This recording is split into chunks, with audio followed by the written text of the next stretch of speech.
Hello everyone, welcome to Chetan Bharat Learning and welcome to lecture number 21 of your GS Economy lecture series.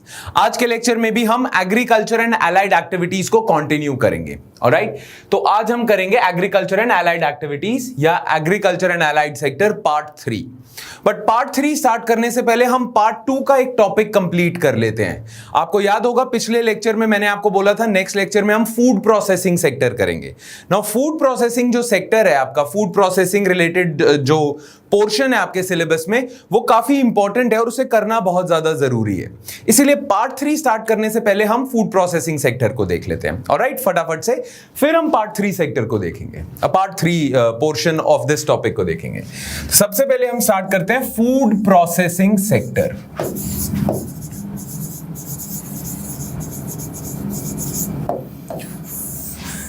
Now agriculture sector को अगर आपने बढ़ाना है, अगर आपने फार्मर्स की हेल्प करनी है, एग्रीकल्चर सेक्टर को इंप्रूव करना है, तो फूड प्रोसेसिंग सेक्टर को अगर आप इंप्रूव कर दोगे, फूड प्रोसेसिंग इंडस्ट्री को अगर आप इंप्रूव कर दोगे, तो एग्रीकल्चर सेक्टर अपने आप इंप्रूव होना शुरू हो जाएगा.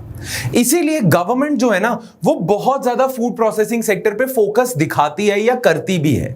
फूड प्रोसेसिंग सेक्टर को इंप्रूव करना बहुत ज्यादा जरूरी है, क्योंकि इससे हमारे कंट्री में बहुत ज्यादा जॉब्स जनरेट होंगी और फार्मर्स के लिए ना लिंकेजेस पैदा होंगी, मार्केट लिंकेजेस, जहां वो अपना सामान बेच सकते हैं. नाउ ये सारी चीजें जो अभी मैंने बोली हैं, सारी lines about the importance of food processing sector, वो समझने से पहले आपको यह समझना पड़ेगा कि फूड प्रोसेसिंग क्या होती है. आप सब ना प्रोसेस्ड फूड्स खाते हो. जो भी आपके घर में खाना आता है ना, फूड रिलेटेड आइटम्स आती हैं, वो प्रोसेस्ड फूड ही है. आप चिप्स खरीदते हो तो वो पोटैटो को प्रोसेस करा है, उसमें वैल्यू एडिशन करी है तो आपको चिप्स दिए हैं. आप कोई नमकीन खरीदते हो तो भी किसी एग्रीकल्चरल कमोडिटी में उन्होंने वैल्यू एडिशन करी है, तब जाके आपके घर में नमकीन पहुंची है. जितनी भी फूड आइटम्स आपके पास पहुंची हुई हैं, उसमें कुछ ना कुछ वैल्यू एडिशन हुई है, तभी आपके पास पहुंची है.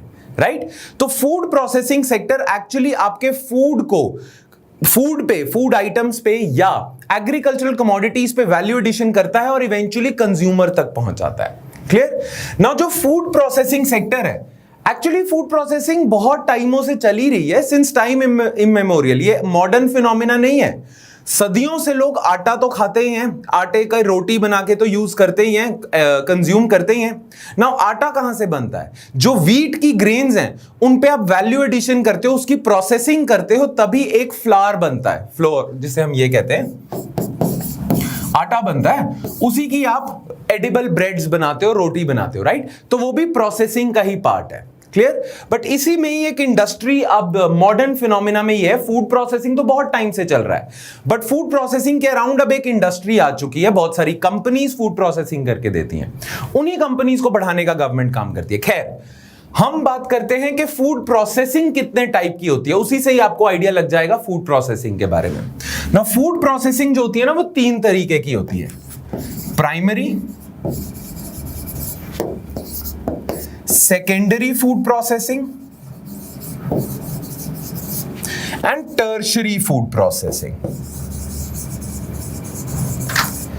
प्राइमरी फूड प्रोसेसिंग बहुत ही basic form of food processing है. सेकेंडरी फूड प्रोसेसिंग थोड़ी एडवांस्ड है और टर्शरी तो सबसे ज्यादा वैल्यू एडिशन, सबसे ज्यादा advance form of food processing है. नाउ प्राइमरी फूड प्रोसेसिंग में क्या होता है? जो फूड ग्रेन्स या कोई भी एग्रीकल्चरल कमोडिटी आती है, उसकी क्लीनिंग वगैरह करनी होती है, उसकी सीविंग वगैरह करनी होती है, इंप्योरिटीज निकालनी होती है. ठीक है, ग्रेडिंग भी करते हो आप, ये कौन सी ग्रेड का ग्रेन्स हैं, ये कौन से ग्रेड की है, ग्रेडिंग भी करते हो. ठीक है, आपको ग्रेडिंग करनी पड़ती है फूड आइटम्स की, ग्रेन्स की, आपको सॉर्टिंग करनी पड़ती है, आपको क्लीनिंग करनी पड़ती है, और फिर उसके बाद इंडिविजुअल बैचेस में आप डाल देते हो. ठीक है, इसे बड़े simple form of food processing कहते हैं. जब आप ग्रेडिंग, क्लीनिंग वगैरह कर रहे हो, एक तरह से प्रॉपर प्रोसेस कर रहे हो, उसे आप प्राइमरी फूड प्रोसेसिंग कहते हो. ठीक है। सेकेंडरी फूड प्रोसेसिंग में थोड़ा सा क्या कहते हैं, एक एडवांस्ड स्टेप होता है। नाउ मैं एक एग्जांपल से ही आपको डिफरेंस बता देता हूं, primary, secondary, tertiary. Let's suppose wheat ही है। जब फार्मर व्हीट उगा लेता है और हार्वेस्ट कर देता है, उसके बाद आगे उसे कहीं बेचता है ना, उस व्हीट की जो ग्रेन्स हैं उनकी क्लीनिंग वगैरह भी होगी, उनकी ग्रेडिंग भी होगी, ये इस ग्रेड की व्हीट है, ये इस ग्रेड की है, उनकी सॉर्टिंग भी होगी, राइट। ग्रेडिंग, सॉर्टिंग, क्लीनिंग वगैरह आप करोगे तभी तो आगे बेचोगे। Make sense. नाउ ये हो गया, आपने व्हीट की कर दी प्राइमरी प्रोसेसिंग। अब उसके बाद उसी व्हीट को लेके कोई एक फूड प्रोसेसर क्या करता है, उस व्हीट से उसने फ्लावर बनाना है, आटा बनाना है, ठीक है। तो वो व्हीट की ग्राइंडिंग करेगा, उसको वो करेगा, चेंज करेगा वगैरह, और उससे फ्लावर बनाएगा, ठीक है। उससे वो आटा बनाएगा, व्हीट को ग्राइंड करके, ग्राइंडिंग वगैरह करके आटा बनाएगा। क्लियर। तो ये हो गई आपकी सेकेंडरी फूड प्रोसेसिंग। अब उसी आटे से एक ब्रेड मैन्युफैक्चरर ब्रेड बनाता है, फिर वो डिफरेंट काइंड्स ऑफ ब्रेड भी बना लेता है। गार्लिक ब्रेड बना लेगा, गार्लिक उसमें गार्निशिंग कर देगा, मल्टीग्रेन ब्रेड बना लेगा।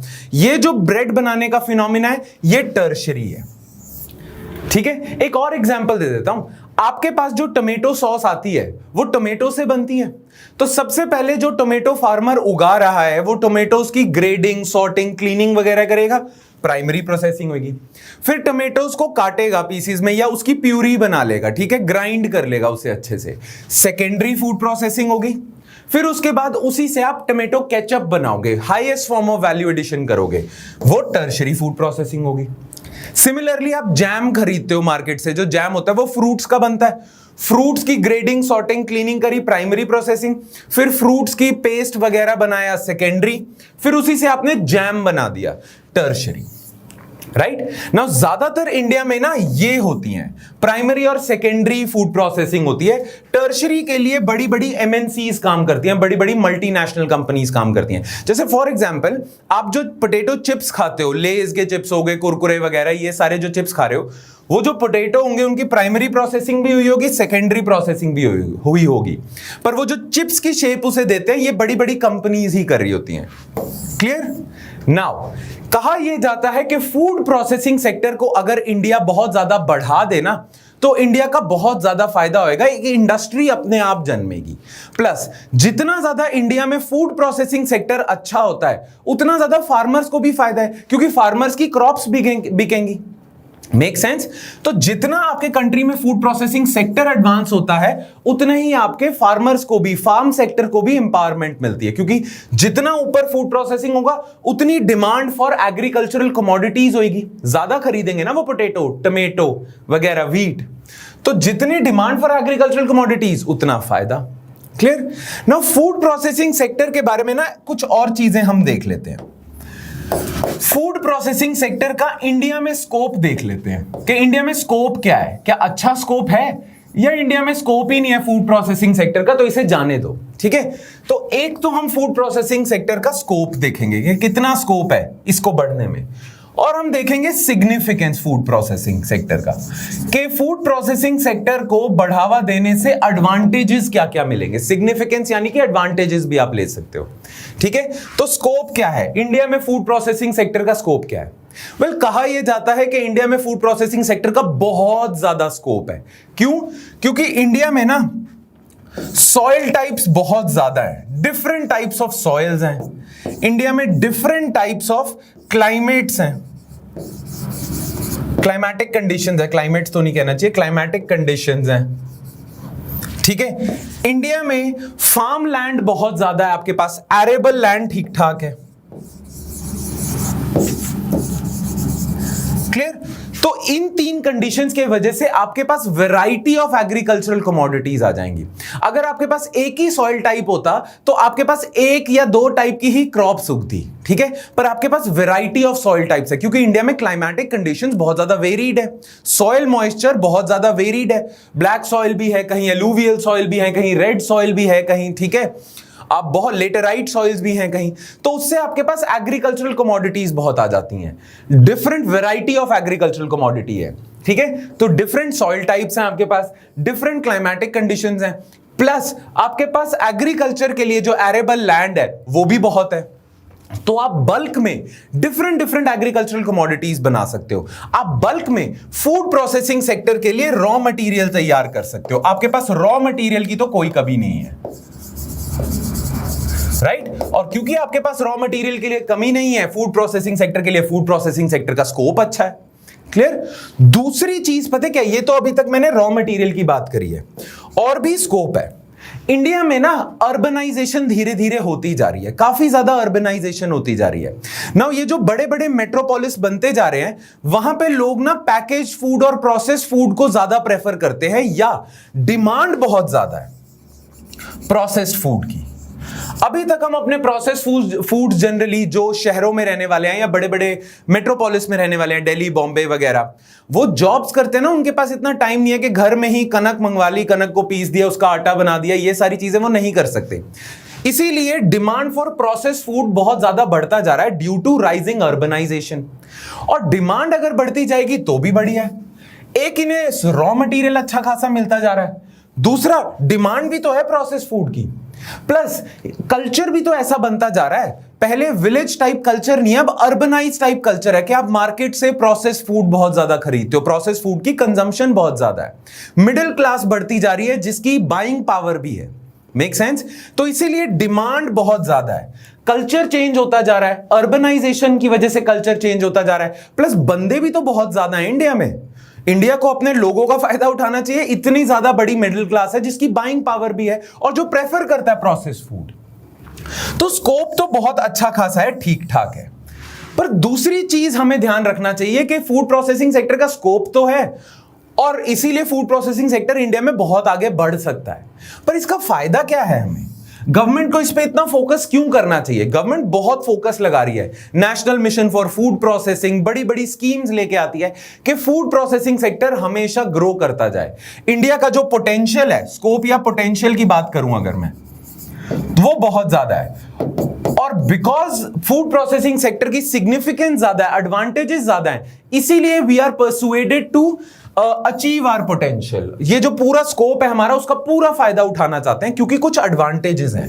अब वो एडवांटेजेस क्या क्या हैं? सबसे पहली एडवांटेज तो ये है कि जॉब्स क्रिएट होंगी,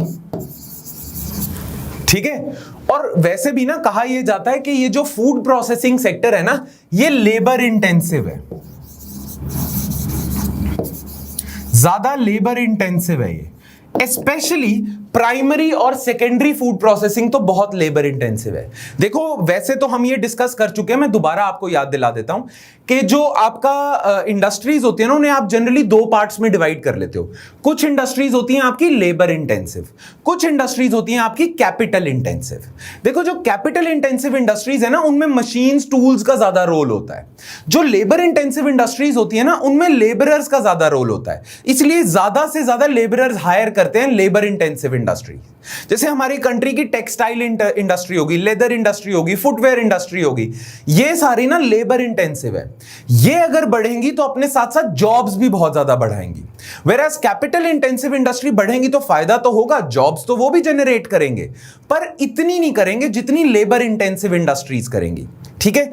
अब फूड प्रोसेसिंग क्योंकि लेबर इंटेंसिव इंडस्ट्री है, इसीलिए अगर ये बढ़ेगा तो ये जॉब्स भी बहुत ज्यादा देगा as compare to a capital intensive industry. अगर मान लो एक कैपिटल इंटेंसिव है और एक लेबर इंटेंसिव है, दोनों इक्वली बढ़ते हैं, तो ज्यादा जॉब्स लेबर इंटेंसिव प्रोड्यूस करेगा, इसीलिए जॉब्स आएंगी, ज्यादा से ज्यादा जॉब्स आएंगी तो बहुत बेटर है, ठीक है।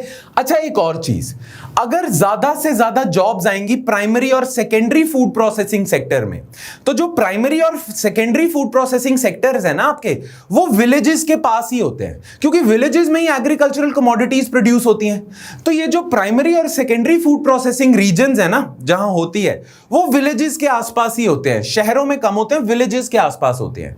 टर्शरी फूड प्रोसेसिंग शहरों में हो सकती है, बट प्राइमरी और सेकेंडरी फूड प्रोसेसिंग तो आपकी ज्यादातर विलेजेस के पास ही होती है। नाउ अगर विलेजेस के पास पास आपके जॉब्स बहुत ज्यादा जनरेट हो रही हैं, तो कहना है इसे कि रूरल अर्बन माइग्रेशन रुक सकता है। इससे रूरल अर्बन माइग्रेशन काफी ज्यादा हॉल्ट हो सकता है इससे। अभी हमारे कंट्री में क्या हो रहा है, रूरल एरियाज में इंप्लॉयमेंट है ही नहीं, सिर्फ एग्रीकल्चर है और एग्रीकल्चर भी नीचे जाता जा रहा है। एग्रीकल्चर नीचे जाता जा रहा है तो इस वजह से बहुत सारे रूरल रीजन से लोग माइग्रेट करके जॉब्स की सर्च में अर्बन एरियाज में जा रहे हैं। पर वो अर्बन एरियाज में जा रहे हैं, अर्बन एरियाज में जाएं कोई प्रॉब्लम नहीं है, बट प्रॉब्लम पता क्या है, अर्बन इंफ्रास्ट्रक्चर अभी इतना रेडी नहीं है कि इतना सारा इन्फ्लक्स ऑफ माइग्रेंट्स को अब्सॉर्ब कर सके। तो अर्बन इंफ्रास्ट्रक्चर पे प्रेशर आ रहा है बहुत ज्यादा। अगर आप रूरल एरियाज के पास ही जॉब्स क्रिएट कर दोगे तो रूरल अर्बन माइग्रेशन किसी हद तक रुक जाएगी, लोग अपने गांवों में ही खुशहाल जिंदगी जिएंगे। तो रूरल अर्बन माइग्रेशन रुकेगी, अर्बन इंफ्रास्ट्रक्चर पे कम इफेक्ट आएगा, कम प्रेशर आएगा, ये फायदा है। ठीक है, तो जॉब्स जनरेट हो रही हैं, रूरल अर्बन माइग्रेशन वो हो रहा है।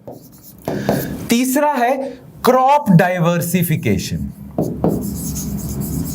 आप जानते हो कि अभी तक हमारे कंट्री में ज्यादातर जो फूड प्रोड्यूसिंग स्टेट्स हैं, जैसे Punjab, Haryana, western UP, coastal Andhra Pradesh, coastal Tamil Nadu, वो ग्रीन रेवोल्यूशन के बाद से एक प्रॉपर एग्रीकल्चर का टेक्निक फॉलो कर रहे हैं, जिसे हम कहते हैं monoculture of wheat and rice.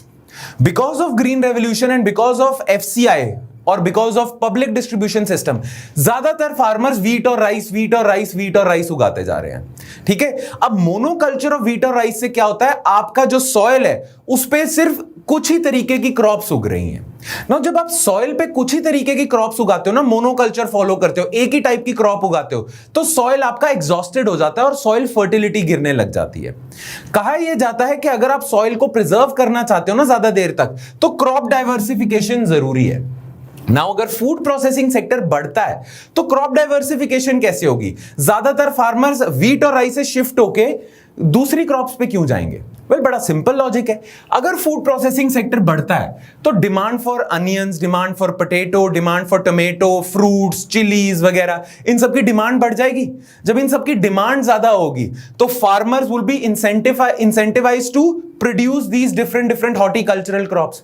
तो फार्मर्स को अब मार्केट दिख रही है, फार्मर्स को ये चौथा फायदा है, मार्केट लिंकेजेस दिख रहे हैं हॉर्टिकल्चर क्रॉप्स के, मार्केट लिंकेजेस दिख रहे हैं, अच्छा प्राइस दिख रहा है। तो अब फार्मर्स क्या करेंगे, monoculture of wheat and rice से हटेंगे और आपके डिफरेंट क्रॉप्स को उगाना शुरू करेंगे, जिससे क्रॉप डाइवर्सिफिकेशन होगी। और क्रॉप डाइवर्सिफिकेशन का एक इनडायरेक्ट बेनिफिट क्या है, सॉइल फर्टिलिटी बेटर होती है। तो क्रॉप डाइवर्सिफिकेशन से फार्मर्स भी खुशहाल है, सॉइल भी फर्टाइल रह रहा है और मार्केट लिंकेजेस भी अच्छे मिल रहे हैं फार्मर्स को, तो फार्मर्स ओवरऑल खुश होंगे इससे। ठीक है, प्लस साथ साथ रूरल एरियाज में जॉब्स भी जनरेट होंगी। क्लियर? ठीक है, तो ये तो कुछ फायदे हैं। और एक ऑब्वियस फायदा तो बड़ा सिंपल है, ऑब्वियस फायदा ये है कि अगर फूड प्रोसेसिंग सेक्टर में वैल्यू एडिशन हो रही है तो आपके ग्रॉस वैल्यू एडिशन बढ़ेगी इंडिया में। और अगर आपकी ग्रॉस वैल्यू एडिशन बढ़ेगी because of food processing sector, तो ऑब्वियस सी बात है जीडीपी तो बढ़ेगी। और क्या होता है जीडीपी? Make sense? ठीक है, तो ये सारा सिस्टम है। इसीलिए गवर्नमेंट फूड प्रोसेसिंग सेक्टर पे बहुत ज्यादा फोकस करती है, बहुत ज्यादा स्कीम्स लेके आई है। बट फूड प्रोसेसिंग सेक्टर अभी तक अपने पोटेंशियल को रीच नहीं कर पाया है। उसका बहुत सारे कारण है। ठीक है, उन कारणों को ना हम दो पार्ट्स में डिवाइड कर लेते हैं, अपस्ट्रीम इश्यूज, डाउनस्ट्रीम इश्यूज। ठीक है, या हम कहते हैं forward linkages, backward linkages. Clear? तो हम ये देखते हैं अब कि हमारे कंट्री में फूड प्रोसेसिंग सेक्टर, आपके सिलेबस के हिसाब से ही फूड प्रोसेसिंग सेक्टर इतना ज्यादा आगे क्यों नहीं बढ़ पा रहा है, क्या प्रॉब्लम आ गई है कि गवर्नमेंट के इतने स्टेप्स के बाद, क्योंकि गवर्नमेंट को तो ये फायदे दिख रहे हैं, इतने स्टेप्स के बावजूद अपना पोटेंशियल हम क्यों नहीं रीच कर पा रहे हैं। ठीक है, वो चीज देखते हैं ना। उस चीज को देखने के लिए ना कि क्या रोड ब्लॉक्स हैं, क्या चैलेंजेस हैं फूड प्रोसेसिंग सेक्टर में, आपको एक चीज समझनी पड़ेगी जिसका नाम है सप्लाई चेन या supply chain management. Supply chain हर इंडस्ट्री में होती है। ठीक है, अब एग्रीकल्चर में या फूड प्रोसेसिंग सेक्टर में सप्लाई चेन क्या है? यहां है आपका फार्मर, ठीक है, यहां है आपका कंज्यूमर। फार्मर से लेके कंज्यूमर तक जो सामान पहुंचता है, ठीक है, it goes through various middleman. बहुत सारे मिडलमैन के थ्रू गुजरेगा।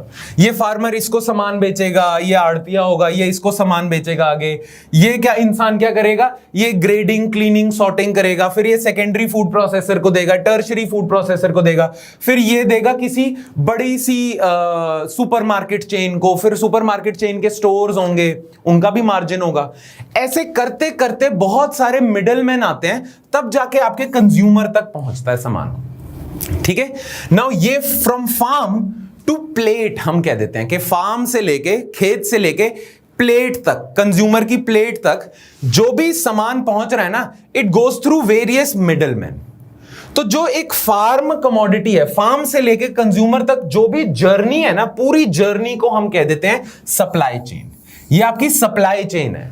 यहां से यहां जो सामान सप्लाई हो रहा है वो इस चेन के थ्रू गुजर रहा है। Make sense? ठीक है। अब लेट्स सपोज कोई एक इंडिविजुअल फूड प्रोसेसर है, वो यहां कहीं बैठा हुआ है। ठीक है। नाउ ज्योग्राफी में आप पढ़ते हो, जब आप रिवर्स वगैरह का सिस्टम पढ़ते हो, तो रिवर्स एक डायरेक्शन में फ्लो कर रही है। नाउ उस डायरेक्शन को आप कहते हो डाउनस्ट्रीम, और रिवर जिस डायरेक्शन में फ्लो कर रही है उसके ऑपोजिट को आप कहते हो अपस्ट्रीम, है ना। रिवर पे अगर आप खड़े हो जाओ, मान लो मेरे पीछे से ऐसे रिवर आ रही है और रिवर के बीचों बीच खड़ा हूं, तो अगर मैं इस डायरेक्शन में चलूंगा तो रिवर के डाउनस्ट्रीम फ्लो पे चल रहा हूं, और अगर उल्टी डायरेक्शन में जाऊंगा तो रिवर के अपस्ट्रीम में जा रहा हूं। इसे भी सप्लाई चेन को आप रिवर मान लो। नाउ ये जो फूड प्रोसेसर है, इसके लिए ये वाली डायरेक्शन क्या हो गई, अपस्ट्रीम।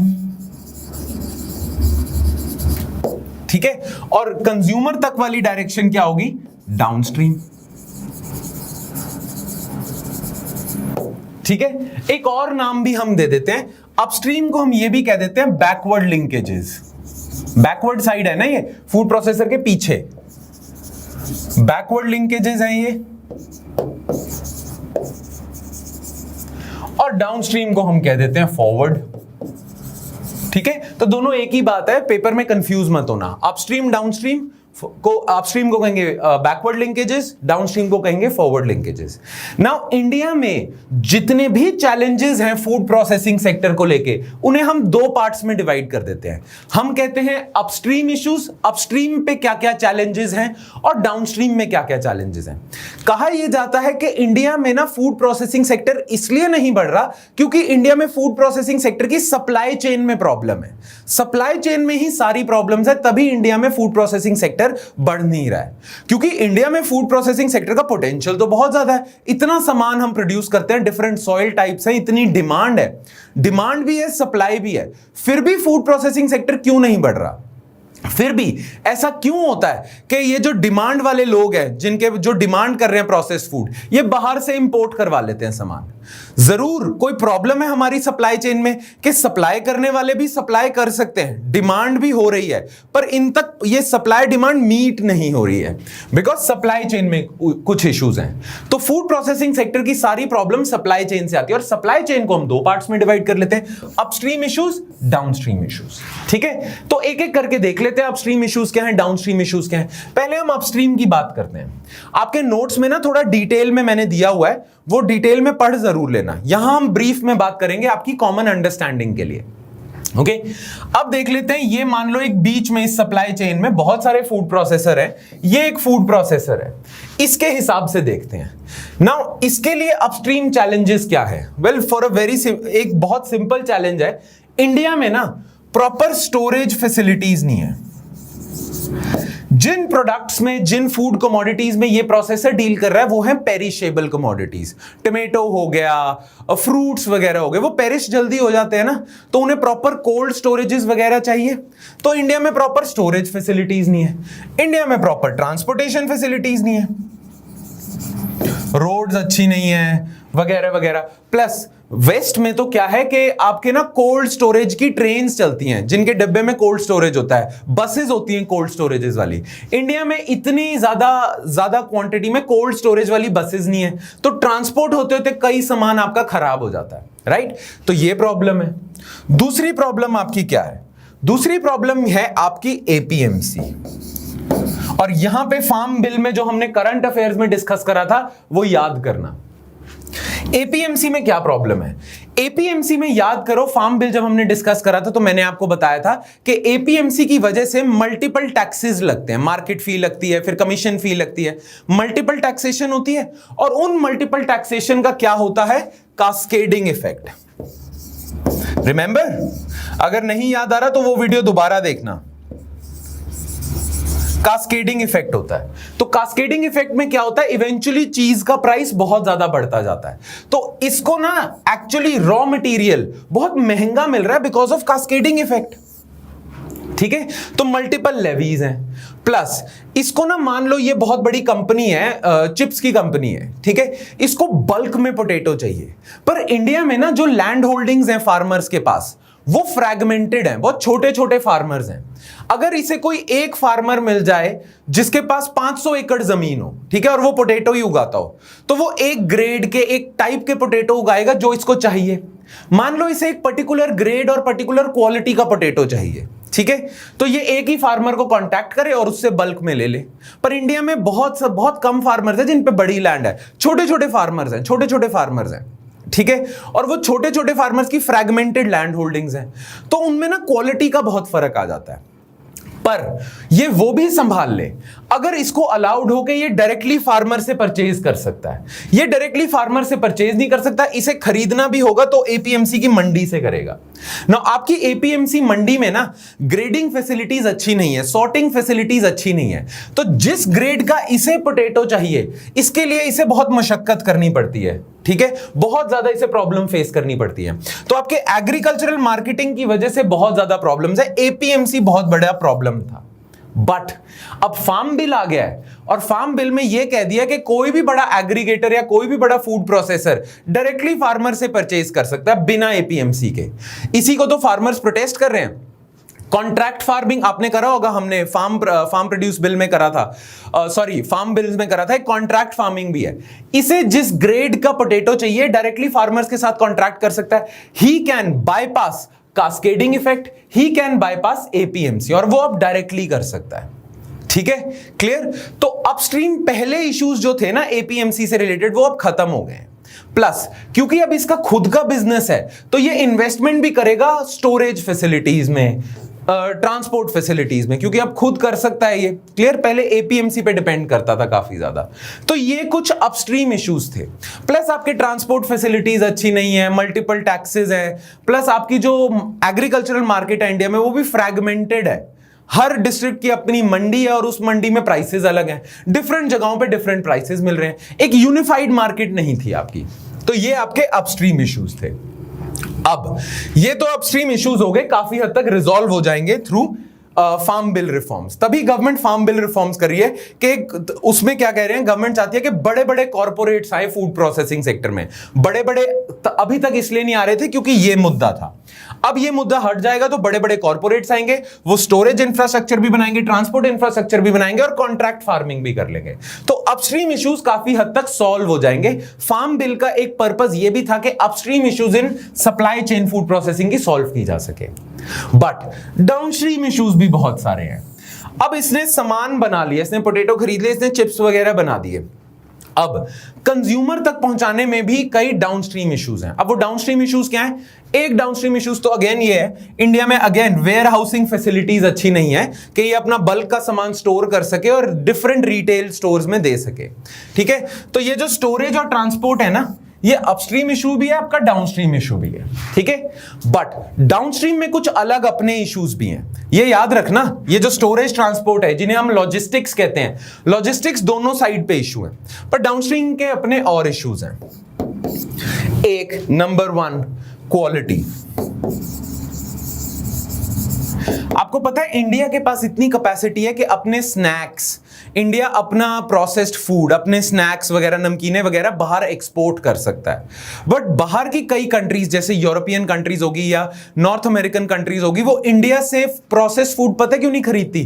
क्योंकि उन्हें लगता है इंडिया क्वालिटी नहीं मीट करता, हाइजीन नहीं मीट करता है। ठीक है, तो क्वालिटी स्टैंडर्ड्स बहुत खराब है। नाउ क्वालिटी स्टैंडर्ड्स के लिए ना एक स्केल है जिससे आप ना स्टैंडर्ड्स हैं, उन स्टैंडर्ड्स को अगर आप मीट करोगे तो आपका सामान बाहर एक्सपोर्ट भी हो जाएगा, कंट्रीज खरीद लेंगी। उन स्टैंडर्ड्स का नाम है कोडेक्स। कोडेक्स स्टैंडर्ड्स, ये फूड प्रोसेसिंग के लिए ही है। अब अगर इंडिया के प्रोडक्ट्स कोडेक्स के स्टैंडर्ड्स को मीट करे तो इंडिया के प्रोडक्ट्स बाहर भी बिकेंगे, बट ज्यादातर इंडिया के फूड वगैरह प्रोसेस फूड कोडेक्स स्टैंडर्ड को मीट नहीं करते, इसलिए एक्सपोर्ट मार्केट जो डाउनस्ट्रीम में ही आएगी ना, ये कंज्यूमर एक्सपोर्ट का भी हो सकता है, एक्सपोर्ट मार्केट आपकी हिल जाती है। ठीक है, दूसरा, आपको पता है इंडिया में बहुत सारे टाइप्स के स्नैक्स हैं, इतने सारे टाइप के और बड़े सुपीरियर स्नैक्स हैं, फिर भी हम लोग नाचोस प्रेफर करते हैं। ठीक है, हमारे इंडियन स्नैक्स इतने वैरायटी के हैं, फिर भी हम नाचोस वगैरह ज्यादा प्रेफर करते हैं। क्यों? क्योंकि वो लोग ना ब्रांडिंग पे अच्छा खासा खर्चा करते हैं, ब्रांडिंग, मार्केटिंग, एडवर्टाइजिंग, इस पे हम इतना नहीं कर पाते। क्यों? क्योंकि ज्यादातर प्लेयर्स, कुछ ही बड़े बड़े प्लेयर्स हैं, हल्दीराम, लहर वगैरह, बहुत ज्यादातर प्लेयर जो नमकीनें भी बनाते हैं वो बड़े प्लेयर्स नहीं है, इसलिए वो इतना खर्चा नहीं कर सकते। ठीक है,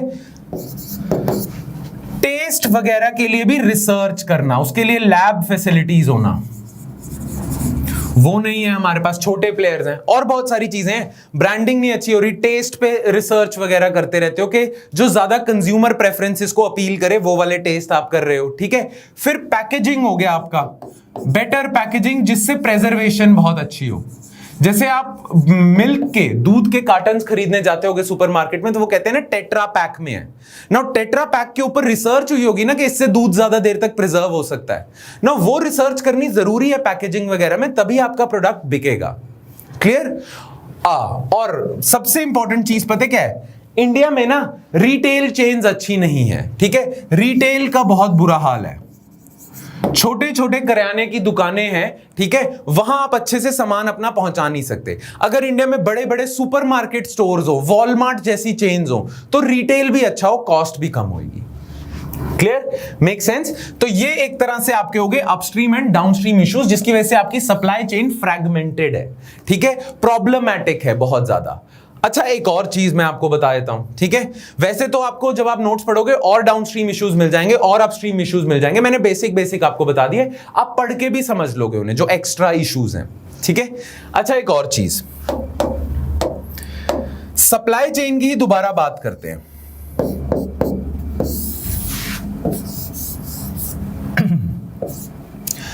नाउ ये है फार्म टू कंज्यूमर तक की सप्लाई चेन। नाउ मुझे एक बात बताओ, इस सप्लाई चेन में जितने ज्यादा मिडलमैन होंगे उतना ज्यादा फार्मर्स को भी नुकसान है, कंज्यूमर्स को भी नुकसान है, बिकॉज जितने ज्यादा मिडलमैन होंगे उतना ही ज्यादा वो अपना कमीशन निकालेंगे। राइट नाउ, जितने ज्यादा इस सप्लाई चेन में मिडलमैन होंगे, ये मिडलमैन आउटवर्ड पुश करेंगे, फार्मर को पुश करेंगे, कंज्यूमर को पुश करेंगे। पुश करने का मतलब जितने ज्यादा मिडलमैन होंगे अपना कमीशन बढ़ाने के लिए वो फार्मर को कम से कम दाम देंगे और कंज्यूमर से ज्यादा दाम लेंगे, ज्यादा से ज्यादा प्राइस चार्ज करेंगे। ठीक है, नाउ इंडिया में कहते हैं कि इंडिया की जो सप्लाई चेन है ना, वो फ्रैगमेंटेड है बहुत ज्यादा, उसमें बहुत ज्यादा मिडलमैन है, टूटी हुई है बीच बीच में, फ्रैगमेंटेड सप्लाई चेन है। अगर ऐसा हो कि मिडलमैन की तादाद बहुत कम हो जाए, बहुत ही कम हो जाए, ठीक है, तो आपके कंज्यूमर को कम प्राइस देना पड़ेगा और फार्मर्स को ज्यादा प्राइस मिलेगा। अगर आप अपनी फ्रैगमेंटेड से कन्वर्ट कर दो सप्लाई चेन कंसोलिडेटेड, तो आपकी सप्लाई चेन के कई मुद्दे सॉल्व हो जाएंगे। फ्रैगमेंटेशन की वजह से भी कंज्यूमर को कम प्राइस देना पड़ेगा, कम प्राइस में कंज्यूमर डिमांड बढ़ जाएगी, प्राइस कम होता है तो डिमांड ज्यादा होती है। ठीक है, फार्मर्स को ज्यादा प्राइस मिलेगा तो फार्मर्स खुशहाल होंगे। तो फ्रैगमेंटेड को कंसोलिडेटेड सप्लाई चेन में कन्वर्ट करना है। अब फ्रैगमेंटेड को कंसोलिडेटेड सप्लाई चेन में आप कैसे कन्वर्ट कर सकते हो? अगर कोई बड़ा प्लेयर आ जाए, कोई बहुत बड़ा कॉर्पोरेट फूड प्रोसेसिंग आ जाए और ये जो 3-4 मिडलमैन का काम है वो खुद ही संभाल ले, ठीक है, तो आपकी सप्लाई चेन काफी हद तक कंसोलिडेट हो जाती है। नाउ ये अभी तक क्यों नहीं हो पा रहा था? क्योंकि एपीएमसी अड़ा हुआ था। जो फूड प्रोसेसर्स है ना, वो पता क्या चाहते हैं? वो चाहते हैं कि ये सारे मिडलमैन का काम, सारी सप्लाई चेन हम खुद ही कर लें, हम ही डायरेक्टली फार्मर से प्रोक्योर करें। मान लो लेज की कंपनी आ जाती है, फ्रीटो ले, ठीक है, या कुरकुरे की कंपनी है, या हल्दीराम है फॉर दैट मैटर।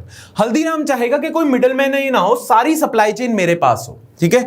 हल्दीराम क्या चाहेगा कि वो डायरेक्टली फार्मर से कॉन्ट्रैक्ट कर ले, कॉन्ट्रैक्ट फार्मिंग कर ले, कि एक ही ग्रेड का मुझे सामान चाहिए, एक ही ग्रेड का जो भी चाहिए, फार्मर से डायरेक्टली प्रोक्योर करे, अपने पास ही स्टोर करे, अपने पास ही ट्रांसपोर्ट करे, उसके पास अपने उसके ट्रांसपोर्टेशन के ट्रक्स हैं, कोल्ड स्टोरेजेस हैं, खुद ही प्रोसेसिंग करे, नमकीन वगैरह बनाए, जो भी सामान लिया हल्दीराम ने, और खुद ही उसके रिटेल स्टोर्स हैं।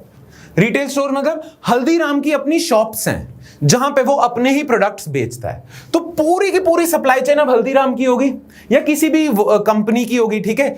डायरेक्टली फार्मर से लिया, स्टोर करा, ट्रांसपोर्ट करा, प्रोसेस करा और अपनी ही रिटेल चेन्स में डाल दिया। और बड़ा प्लेयर होगा तो उसके पास इतने फंड्स होंगे कि वो ब्रांडिंग भी कर सके, पैकेजिंग में भी वो रिसर्च कर सके, लैब फैसिलिटीज भी होंगी उसके पास टेस्ट वगैरह के लिए फैसिलिटीज होंगी कि टेस्ट में भी वो रिसर्च वगैरह कर सके, ब्रांडिंग पैकेजिंग वगैरह करके पूरी की पूरी उसने सप्लाई चेन अपने अंडर ले ली। नाउ ये पूरी की पूरी सप्लाई चेन कोई भी कंपनी अगर ले लेती है ना अपने अंडर, उस प्रोसेस को हम कहते हैं vertical chain integration. Vertical chain integration का मतलब जब एक ही एंटिटी पूरी सप्लाई चेन अपने पास कर लेती है, अपने अंडर कर लेती है, उसे वर्टिकल चेन इंटीग्रेशन कहते हैं। नाउ अगर फूड प्रोसेसिंग की सप्लाई चेन में वर्टिकल चेन इंटीग्रेशन हो जाए तो आपकी सप्लाई चेन काफी हद तक कंसोलिडेटेड हो जाएगी। पर अगर वर्टिकल चेन इंटीग्रेशन नहीं भी होती, कि मान लो पूरी की पूरी नहीं आई, फिर भी आप चाहोगे कि ज्यादातर मिडलमैन का रोल एक ही मिडलमैन कर ले, एक ही बड़ी कंपनी कर ले, उसके अपने रिटेल स्टोर ना हो पर काफी हद तक उसके पास हो, राइट। उसके लिए आपको अलाउ करना पड़ेगा कि बड़े बड़े कॉर्पोरेट्स एंटर करें फूड प्रोसेसिंग सेक्टर में, क्योंकि बड़े बड़े कॉर्पोरेट्स आएंगे तो अपने साथ बड़ी सी कैपिटल लेके आएंगे।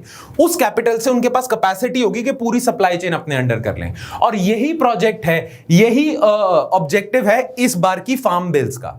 उनमें कॉन्ट्रैक्ट फार्मिंग भी अलाउ कर दी, आपने एपीएमसी को बाईपास करने का भी प्रोविजन अलाउ कर दिया, ठीक है। और आपने एसेंशियल कमोडिटीज एक्ट में भी आपने लिमिट हटा दी, स्टॉकिंग लिमिट्स, कल हमने बात करी है। तो स्टोरेज इंफ्रास्ट्रक्चर भी अच्छा बनेगा। इससे फूड प्रोसेसिंग सेक्टर को बहुत अच्छा खासा बूस्ट मिलेगा अगर कॉर्पोरेट फार्मर्स आ जाते हैं। साथ ही साथ गवर्नमेंट पता क्या कर रही है, गवर्नमेंट एफडीआई के नॉर्म्स ईज कर रही है, फॉरेन डायरेक्ट इन्वेस्टमेंट, के बाहर से वॉलमार्ट आ जाए, वो इजीली आके अपनी इन्वेस्टमेंट कर सके और वॉलमार्ट के स्टोर्स खुल जाए इंडिया में। वॉलमार्ट के पास बहुत पैसा है, वो स्टोरेज भी करेगा, ट्रांसपोर्टेशन भी करेगा और प्रोसेसिंग भी कर लेगा, ठीक है। वॉलमार्ट अपना ही बना लेगा, क्लियर। तो ये फ्रैगमेंटेड से जब आप कंसोलिडेटेड करोगे तो आपको काफी ज्यादा फायदा होगा, वर्टिकल चेन इंटीग्रेशन से आपको काफी ज्यादा फायदा होगा, क्लियर। तो ये आपका फूड प्रोसेसिंग का मोटे मोटे तौर पे ये मतलब है, बाकी आप अपने नोट से अच्छे से कर लेना। Now you know what are upstream issues, now you know what are downstream issues, and now you know how can you repair fragmented supply chain, or you can convert these fragmented supply chains of food processing sector into consolidated supply chains by allowing or easing, liberalizing the entry of big capital investors. Clear? Make sense? ठीक है। चलो एक और चीज रहेगी food processing sector में, वो आप अपने नोट्स में से अगेन देख लोगे, गवर्नमेंट की तरफ से क्या क्या इनिशिएटिव्स लिए गए हैं।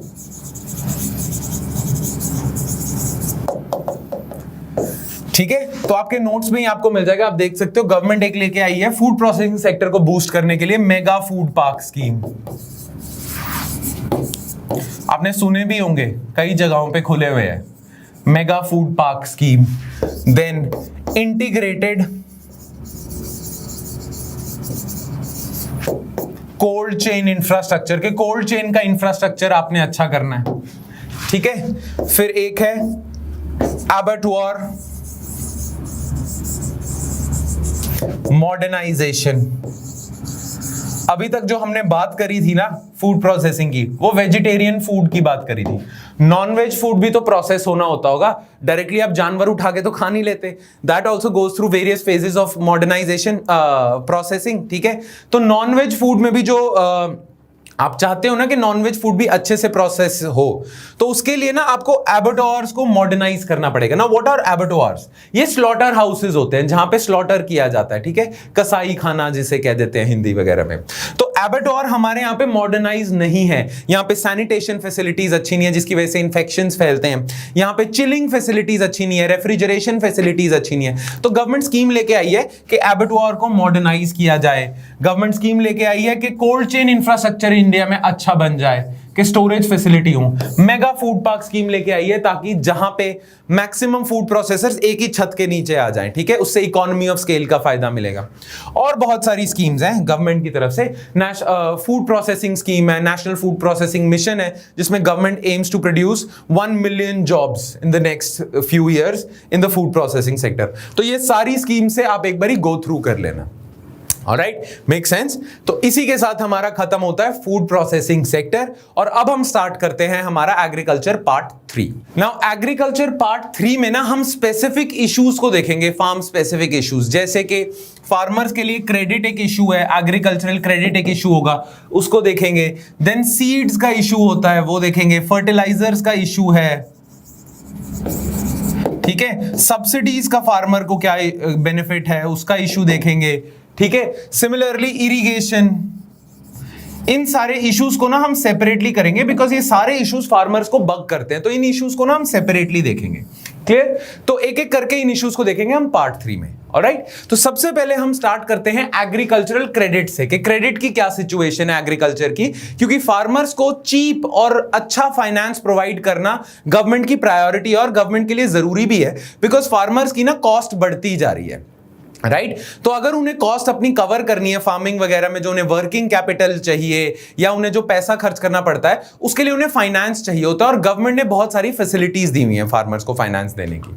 क्लियर? तो एग्रीकल्चरल क्रेडिट, नाउ आपके नोट्स में भी ये पिक्चर आपको मिल जाएगी। इस पिक्चर में पता है क्या बताया हुआ है कि एग्रीकल्चरल क्रेडिट जो है, जो जितना एग्रीकल्चर को हम क्रेडिट दे रहे हैं इंडिया में, जितना जा रहा है, उसको आप 2 पार्ट्स में डिवाइड कर लेते हो। एक होता है फॉर्मल, एक होता है इनफॉर्मल। फॉर्मल को हम इंस्टीट्यूशनल क्रेडिट भी कह देते हैं, और इनफॉर्मल को हम नॉन इंस्टीट्यूशनल क्रेडिट कह देते हैं।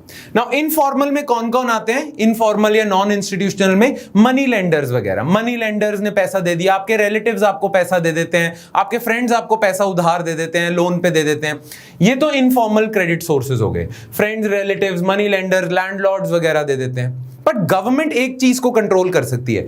गवर्नमेंट नॉन इंस्टीट्यूशनल को तो कंट्रोल कर ही नहीं सकती, बट गवर्नमेंट की प्रायोरिटी है कि इंस्टीट्यूशनल क्रेडिट जो है वो फार्मर्स के लिए इजी, एक्सेसिबल और चीप करा जाए, सस्ता करा जाए।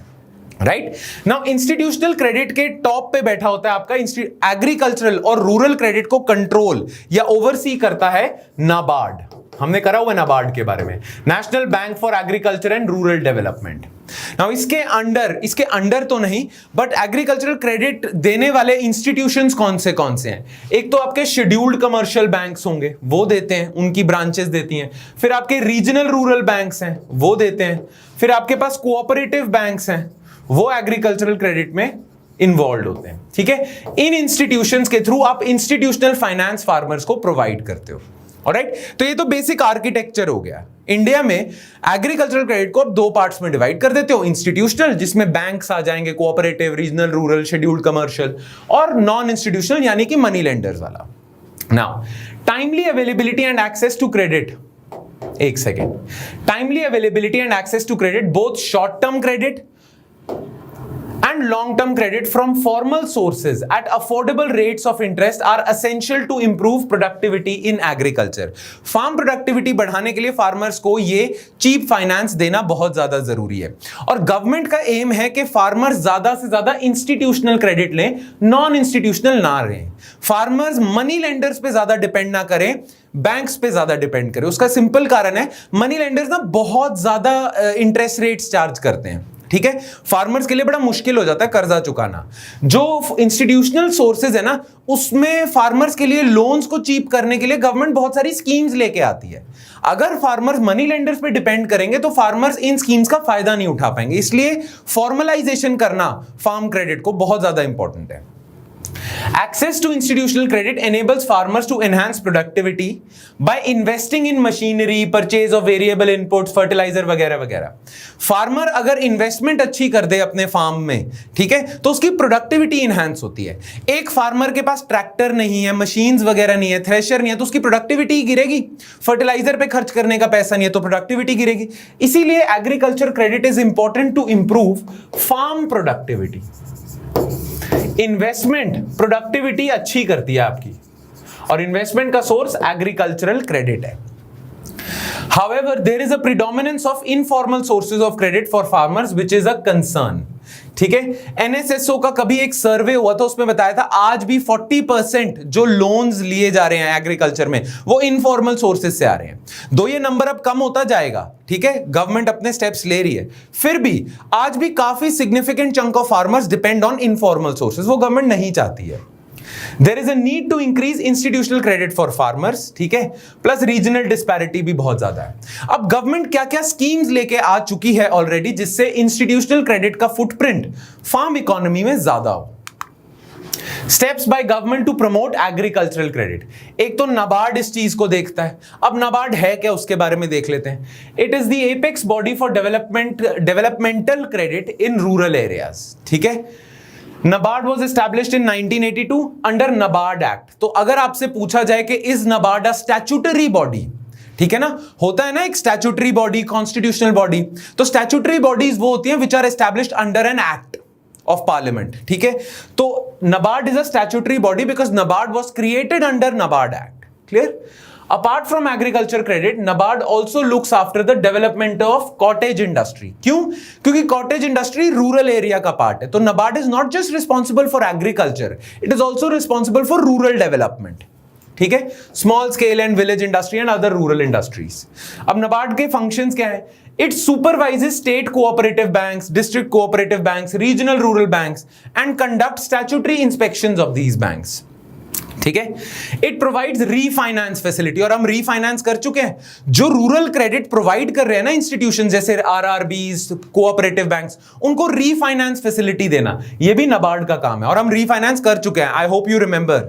ऑलराइट, अच्छा। It also manages rural infrastructure and development fund.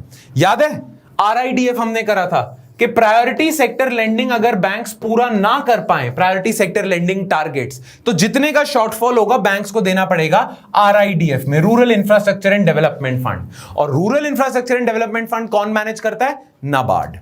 Alright, चलो और गवर्नमेंट के स्टेप्स देखते हैं।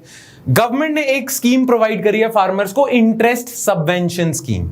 अब बड़ी सिंपल स्कीम है ये। इसमें पता क्या होता है, जैसे एग्जांपल के तौर में बता रहा हूं, फार्मर्स को बैंक्स ने लोन दिया 7% इंटरेस्ट रेट पे। अगर फार्मर टाइमली पेमेंट करता रहे ना, बैंक्स को टाइमली इंटरेस्ट और इंस्टॉलमेंट चुकाता रहे, तो गवर्नमेंट कहती है कि चलो आप टाइमली पेमेंट कर रहे हो तो आपको 3% माफ है, आपके लिए इफेक्टिवली लोन हो जाएगा 4% का। ठीक है, this is called interest subvention scheme.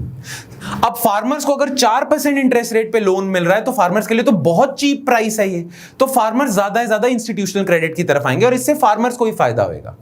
ठीक है, under it farmer can effectively avail short term, again ये सिर्फ शॉर्ट टर्म क्रॉप लोन्स के लिए है, up to 3 lakh payable within 1 year at only 4% per annum. तो ये कुछ लोन्स के लिए ही स्कीम एप्लीकेबल है, अंडर 3 लाख हो, 1 साल के ही लोन हो, ठीक है, और शॉर्ट टर्म क्रॉप लोन्स हो। It also give loans at concessional rate of 7% for storage in warehouses। warehouses में अगर फार्मर्स को अपना प्रोड्यूस स्टोर करना है, और फार्मर warehouses में स्टोर क्यों करेगा अपना प्रोड्यूस? वेल, अगर फार्मर का प्रोड्यूस पड़ा और फार्मर को लगता है यार प्राइस अच्छा नहीं मिलेगा मुझे, तो फार्मर क्या कर सकता है? फार्मर उस प्रोड्यूस को ना किसी स्टोरेज हाउस में स्टोर कर सकता है। उसे स्टोर तब तक करेगा जब तक प्राइस वापस ठीक ना हो जाए और फार्मर फिर अच्छे प्राइस पे बेचे। ये जो स्टोरेज की फैसिलिटी है ये फार्मर को मिलती है ताकि फार्मर से डिस्ट्रेस सेल ना हो। डिस्ट्रेस सेल मतलब फार्मर को जब सेल करनी पड़ती है कम प्राइसेस पे, बिकॉज उसके सामने कोई चारा नहीं रह जाता तो उसे कम प्राइस में बेचना पड़ता है। तो फार्मर डिस्ट्रेस सेल ना करे इसलिए आपने स्टोरेज की फैसिलिटी दी हुई है कि फार्मर रेगुलेटेड स्टोरेज हाउसेज में स्टोर कर ले।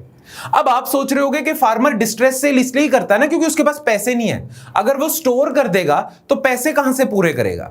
तो गवर्नमेंट ने फैसिलिटी दी है कि आप स्टोर कर दो और जो आपने सामान स्टोर करा है उसको कोलैटरल रख के आप लोन ले लो और अपने खर्चे निकाल लो। खर्चे निकाल लिए आपने, अपने खर्चे की वजह से ही तो आप डिस्ट्रेस सेल कर रहे थे। आपने खर्चे निकाल लिए, जब प्राइसेस अच्छे हो जाए तब बेच दो उसे।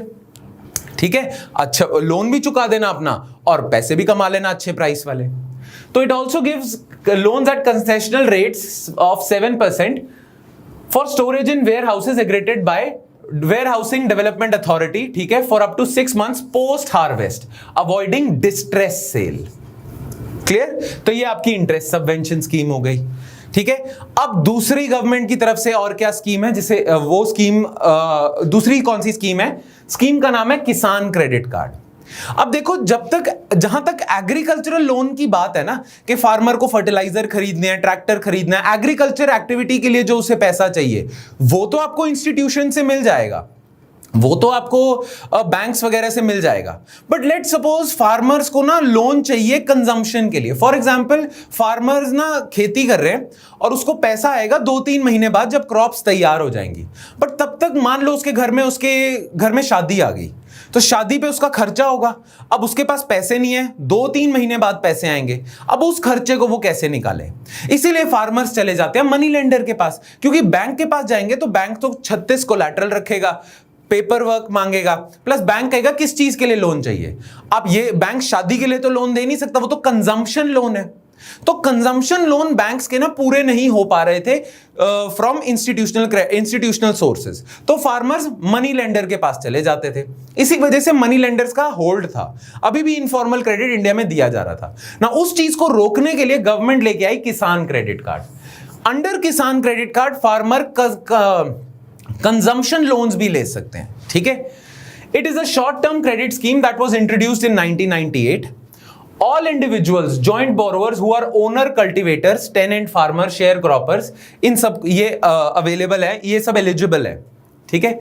It has following objectives: providing adequate and timely credit to farmers under a single window, meet short term credit requirements, meet post harvest expenses, meet consumption credit requirement. सबसे ज्यादा इंपॉर्टेंस ही कंजम्पशन क्रेडिट की है कि आप farming के लिए नहीं loan ले रहे, बस कंजम्पशन लोन्स चाहिए आपको किसी और चीज के लिए, शादी हो गया, गाड़ी खरीदनी है और बहुत सारी चीजें, ठीक है, या घर रेनोवेट करवाना उसके लिए चाहिए, ठीक है।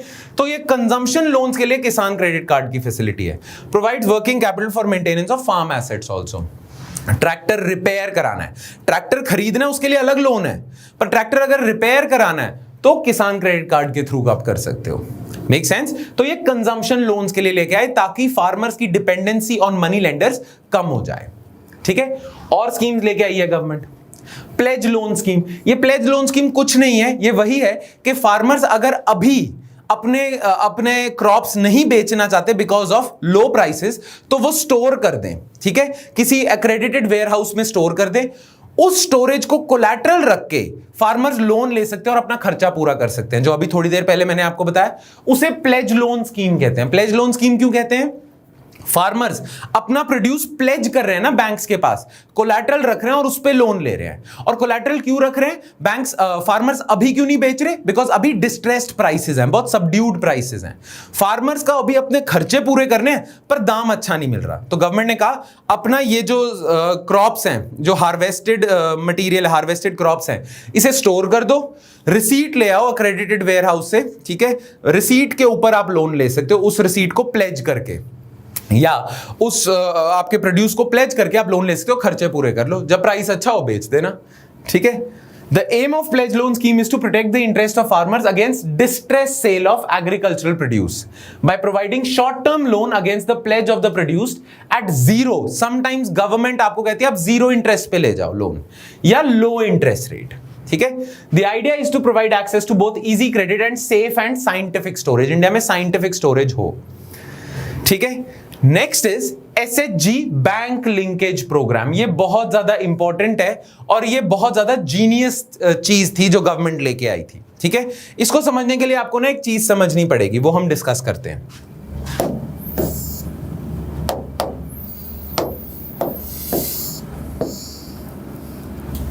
नाउ इंडिया में ना गवर्नमेंट बहुत सारे स्टेप्स ले रही थी ताकि फॉर्मल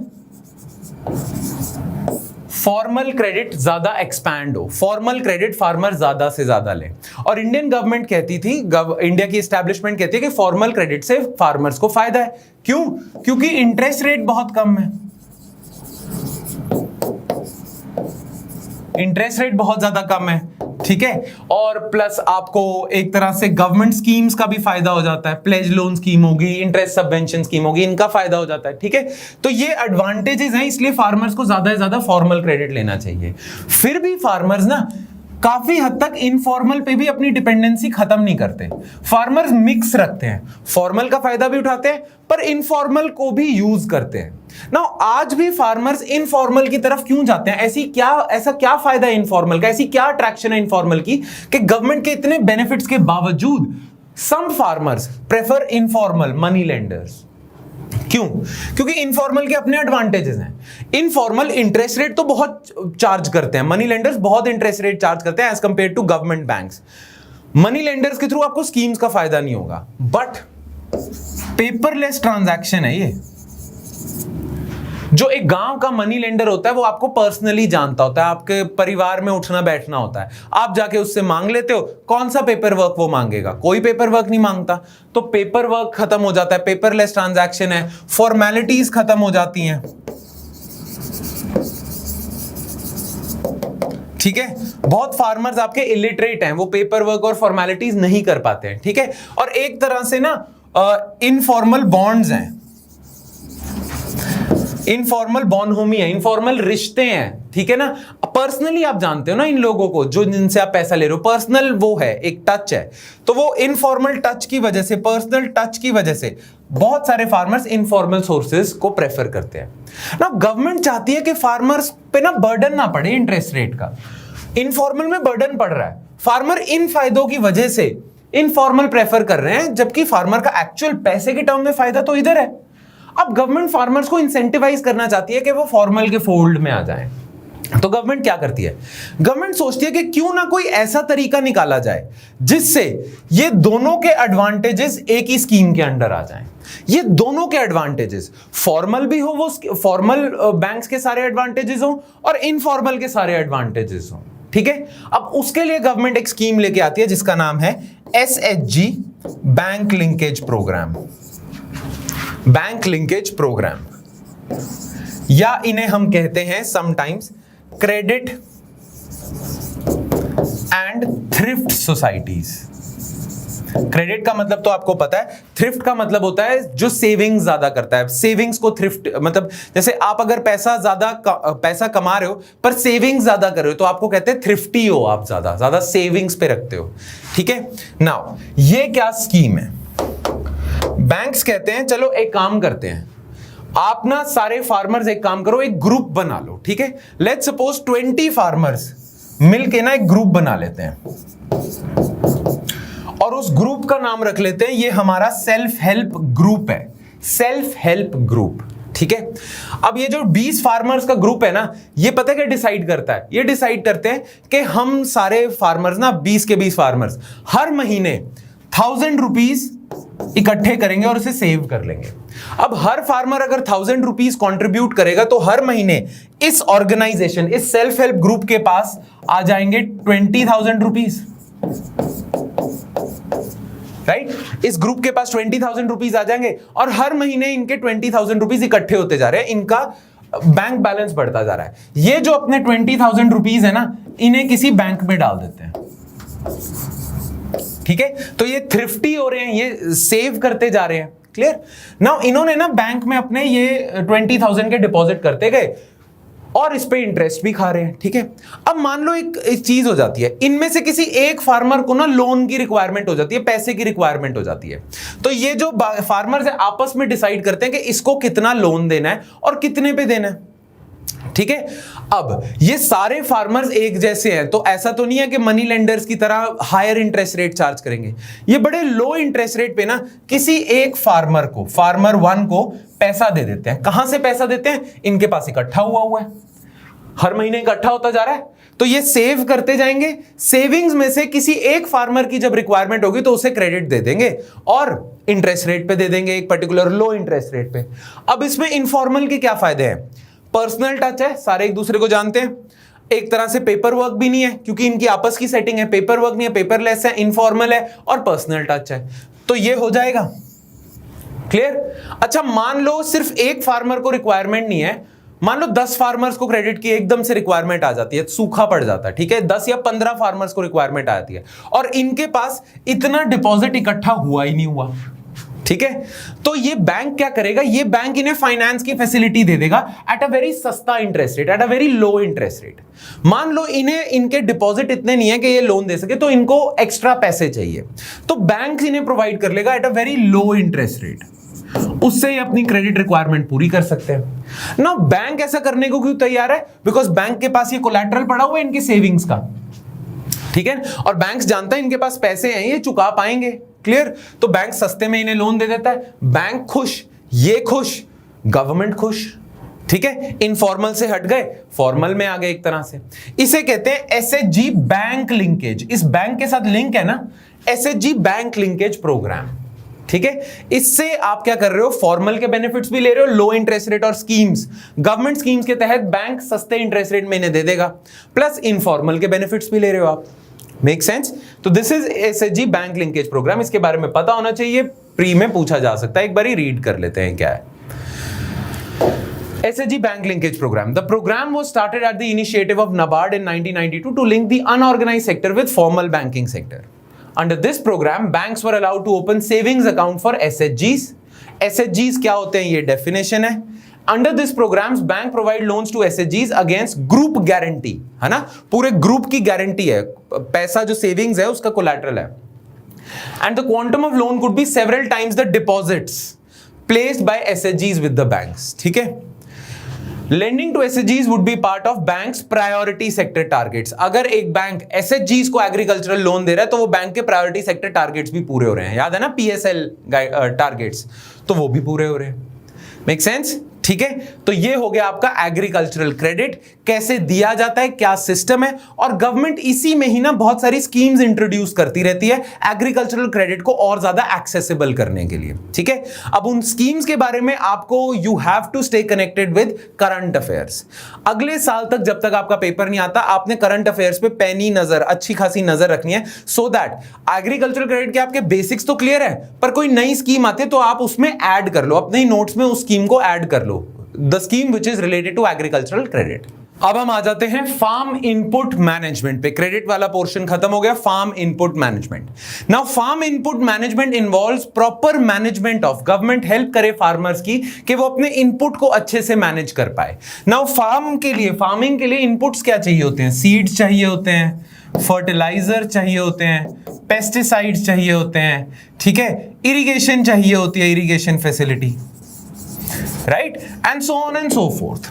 तो फार्म इनपुट्स अगर फार्मर अच्छे से रैशनली मैनेज कर ले और गवर्नमेंट की सपोर्ट से अच्छे से मैनेज कर ले तो फार्मर्स को काफी ज्यादा फायदा होगा, right. Now farm input management India में कैसे हो रही है और गवर्नमेंट कैसे हेल्प कर रही है, उसको समझने से पहले आपको कुछ और फैक्ट समझने पड़ेंगे। कुछ और दो चार बातें हैं जो मैं आपको कराना चाहता हूं, बताना चाहता हूं, जिससे आप इजीली समझ पाओ फार्म इनपुट मैनेजमेंट का क्या सिग्निफिकेंस है, ठीक है। देखो, दो टर्म्स हैं, उनके बीच में आपको डिफरेंस पता होना चाहिए। बहुत बारी ये दोनों टर्म्स आपको एग्रीकल्चर रिलेटेड आर्टिकल्स या एग्रीकल्चरल रिलेटेड टेक्स्ट में आपको ये दोनों टर्म्स ना मिलेंगे और आप ना इन्हें इंटरचेंजेबली यूज करोगे। बिकॉज आप इन दोनों टर्म्स को इंटरचेंजेबली यूज करोगे, आपको लगेगा दोनों का मतलब सेम है, बट ऐसा नहीं है, दोनों का मतलब अलग है। ये दो टर्म्स कौन से हैं?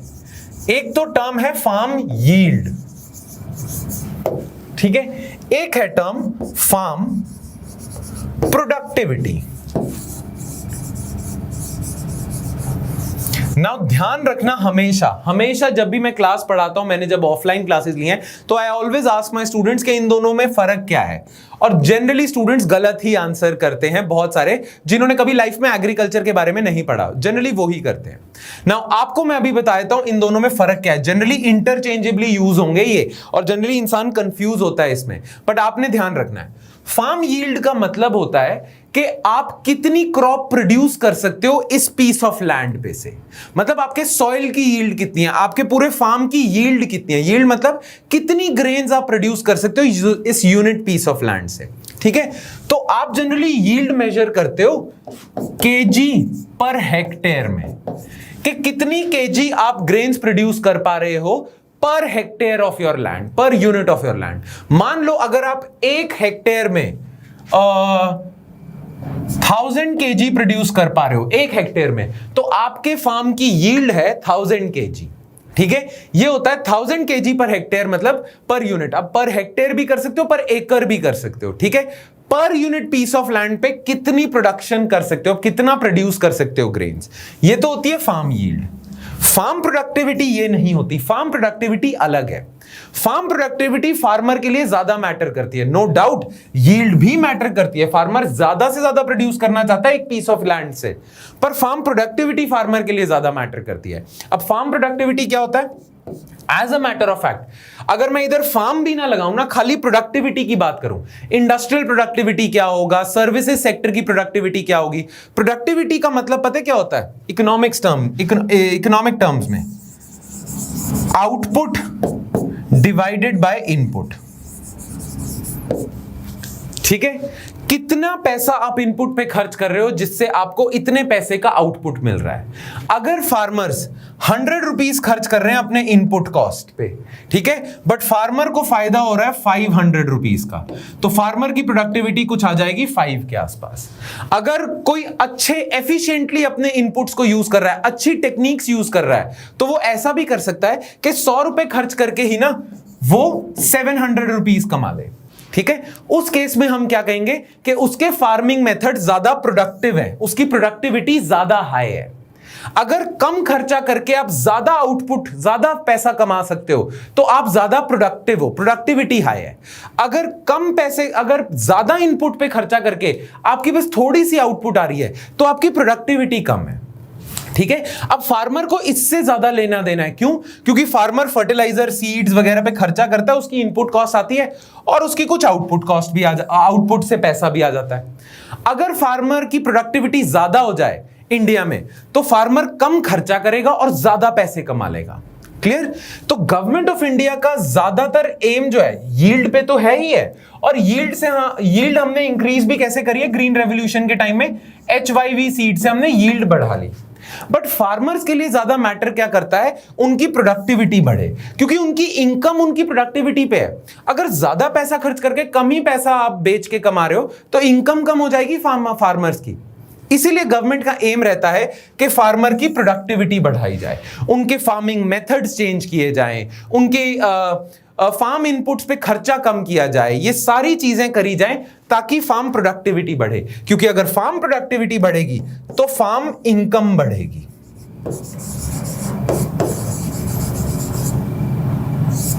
राइट?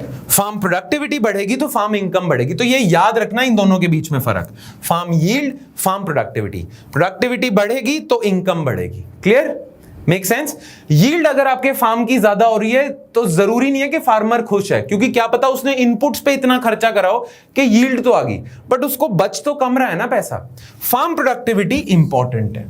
क्लियर? जैसे आपको पता होगा कि गवर्नमेंट ने काफी कुछ साल पहले, just few years back, government ने एक वो निकाला था, मिशन निकाला था, जिस मिशन का नाम था doubling of farmers income. Doubling of farmers income by 2022। Government चाहती है फार्मर इनकम डबल हो जाए बाय 2022। ठीक है, उसके लिए फार्म प्रोडक्टिविटी करना बहुत ज्यादा जरूरी है। फार्म प्रोडक्टिविटी अच्छे से आप कर लोगे तो फार्मर की इनकम बढ़ेगी। हाँ, डबल करने के लिए गवर्नमेंट और भी स्टेप्स ले रही है कि फार्मर्स की इनकम किसी और सोर्सेज से सप्लीमेंट भी की जा सके। बट फार्मिंग ऑपरेशन से फार्मर की इनकम तभी बढ़ सकती है अगर उनकी प्रोडक्टिविटी बढ़े। नाउ प्रोडक्टिविटी बढ़ने का एक तरीका है, फार्म प्रोडक्टिविटी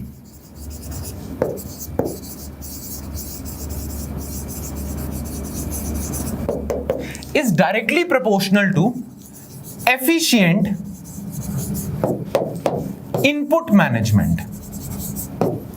जो फार्मिंग ऑपरेशंस में इनपुट्स यूज हो रहे हैं वो अगर अच्छे से मैनेज कर ले, अच्छे से मैनेज मतलब एफिशिएंटली मैनेज मतलब कम इनपुट्स में ज्यादा आउटपुट ले आए। अगर वो अपने इनपुट्स एफिशिएंटली मैनेज कर लेते हैं, अगर गवर्नमेंट थोड़ी सी सब्सिडी देके फार्मर्स का इनपुट पे खर्चा कम कर लेती है, तो फार्म प्रोडक्टिविटी बेटर होगी। ठीक है, फार्मर की इनकम बेटर होगी। अगर फार्मर्स एफिशिएंटली इनपुट मैनेज कर लें तो प्रोडक्टिविटी बेटर हो जाएगी। तो farm productivity is directly proportional to efficient input management. Now government ये भी एम कर रही है कि फार्मर्स की इनपुट मैनेजमेंट एफिशिएंट हो जाए, राइट? और गवर्नमेंट साथ साथ ये भी एम कर रही है कि फार्मर्स का इनपुट पे खर्चा भी कम हो जाए, तभी फार्मर का मार्जिन अच्छा होगा। राइट ना। उसके लिए गवर्नमेंट बहुत सारी स्कीम्स लेके आती है, तो वो एक एक करके फार्म इनपुट्स को इंडिविजुअली स्टडी करते हैं। पहले इरिगेशन को स्टडी करते हैं, फिर सीड, फिर फर्टिलाइजर, पेस्टिसाइड, एक एक करके जो भी इनपुट्स है ना उनके बारे में बात करते हैं और देखते हैं कैसे इसमें इनपुट यूज एफिशिएंसी अच्छी की जा सकती है, साथ ही साथ गवर्नमेंट कैसे सपोर्ट कर रही है। ठीक है, तो ये बस आपने बात याद रखनी है, farm productivity is directly proportional to efficient input management. Clear. अब हम देखते हैं एक एक करके। सबसे पहले बात करते हैं इरिगेशन की। ठीक है ना, इंडिया में ना जो गवर्नमेंट इरिगेशन प्रोजेक्ट्स लेके आती है, गवर्नमेंट बहुत सारे इरिगेशन प्रोजेक्ट्स करती है, उन सारे प्रोजेक्ट्स को ना आप 3 पार्ट्स में डिवाइड कर लेते हो। Irrigation projects in India can be divided into 3 parts: major irrigation projects, medium irrigation projects और माइनर इरिगेशन प्रोजेक्ट्स। ठीक है, नाउ इनके बीच में फर्क क्या है? देखो, मान लो गवर्नमेंट ना एक डैम कंस्ट्रक्ट करती है और उसका मेजर पर्पस है कि इरिगेशन सप्लाई की जा सके।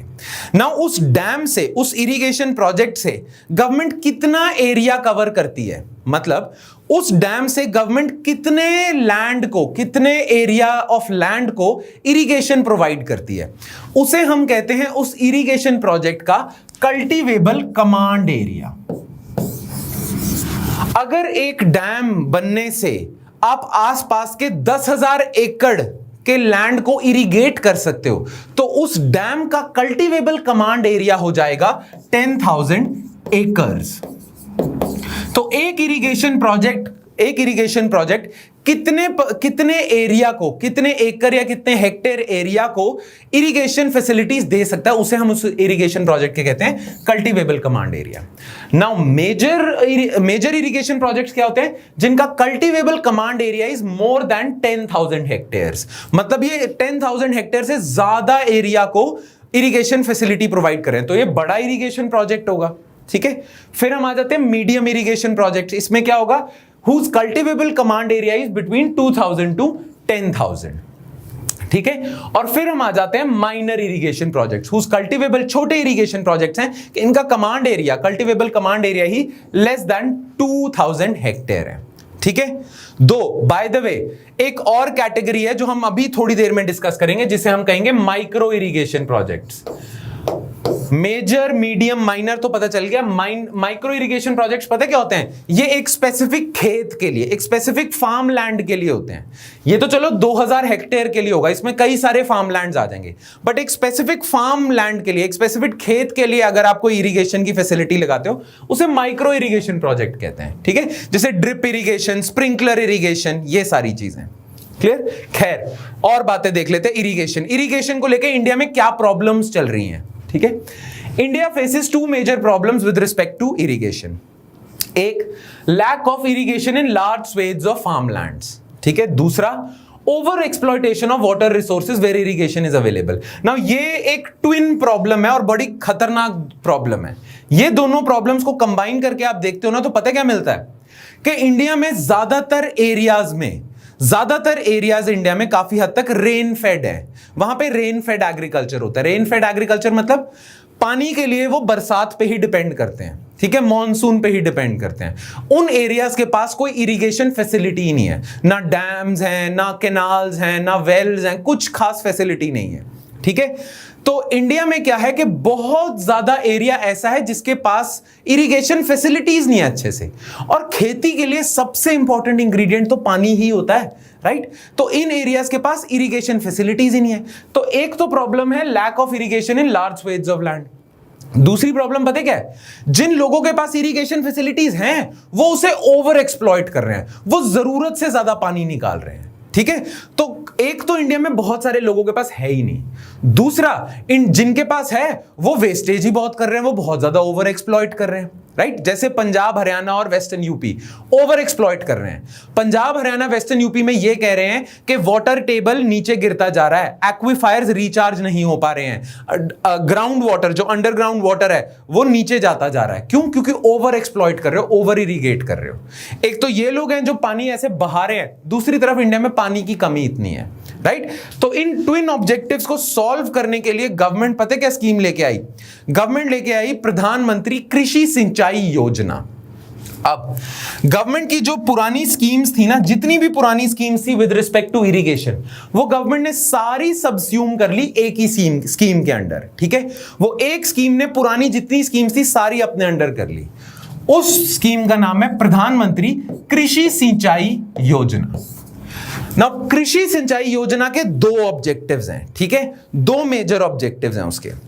एक ऑब्जेक्टिव पहले को सॉल्व करता है, पहली प्रॉब्लम को, दूसरा ऑब्जेक्टिव दूसरी प्रॉब्लम को सॉल्व करता है। अब पहला ऑब्जेक्टिव पता है क्या है? इनके खुद के वर्ड्स में है, मतलब ये नहीं है कि मैं खुद से ये मैंने लाइंस लिखी हैं, ये खुद गवर्नमेंट ऑफ इंडिया की तरफ से है। पहला ऑब्जेक्टिव इज हर खेत को पानी, हर खेत को पानी, यानी कि इंडिया में सारे फार्मलैंड्स को इरिगेशन फैसिलिटी प्रोवाइड की जाए, इससे पहली प्रॉब्लम सॉल्व होगी, हर खेत को पानी। दूसरा, पर ड्रॉप मोर क्रॉप, ये दूसरे के लिए है, इसके लिए है ये। पर ड्रॉप मोर क्रॉप का मतलब कि वाटर यूज एफिशिएंसी ज्यादा हो। वाटर यूज एफिशिएंसी मतलब कम से कम पानी यूज करके आप मैक्सिमम बेनिफिट लो।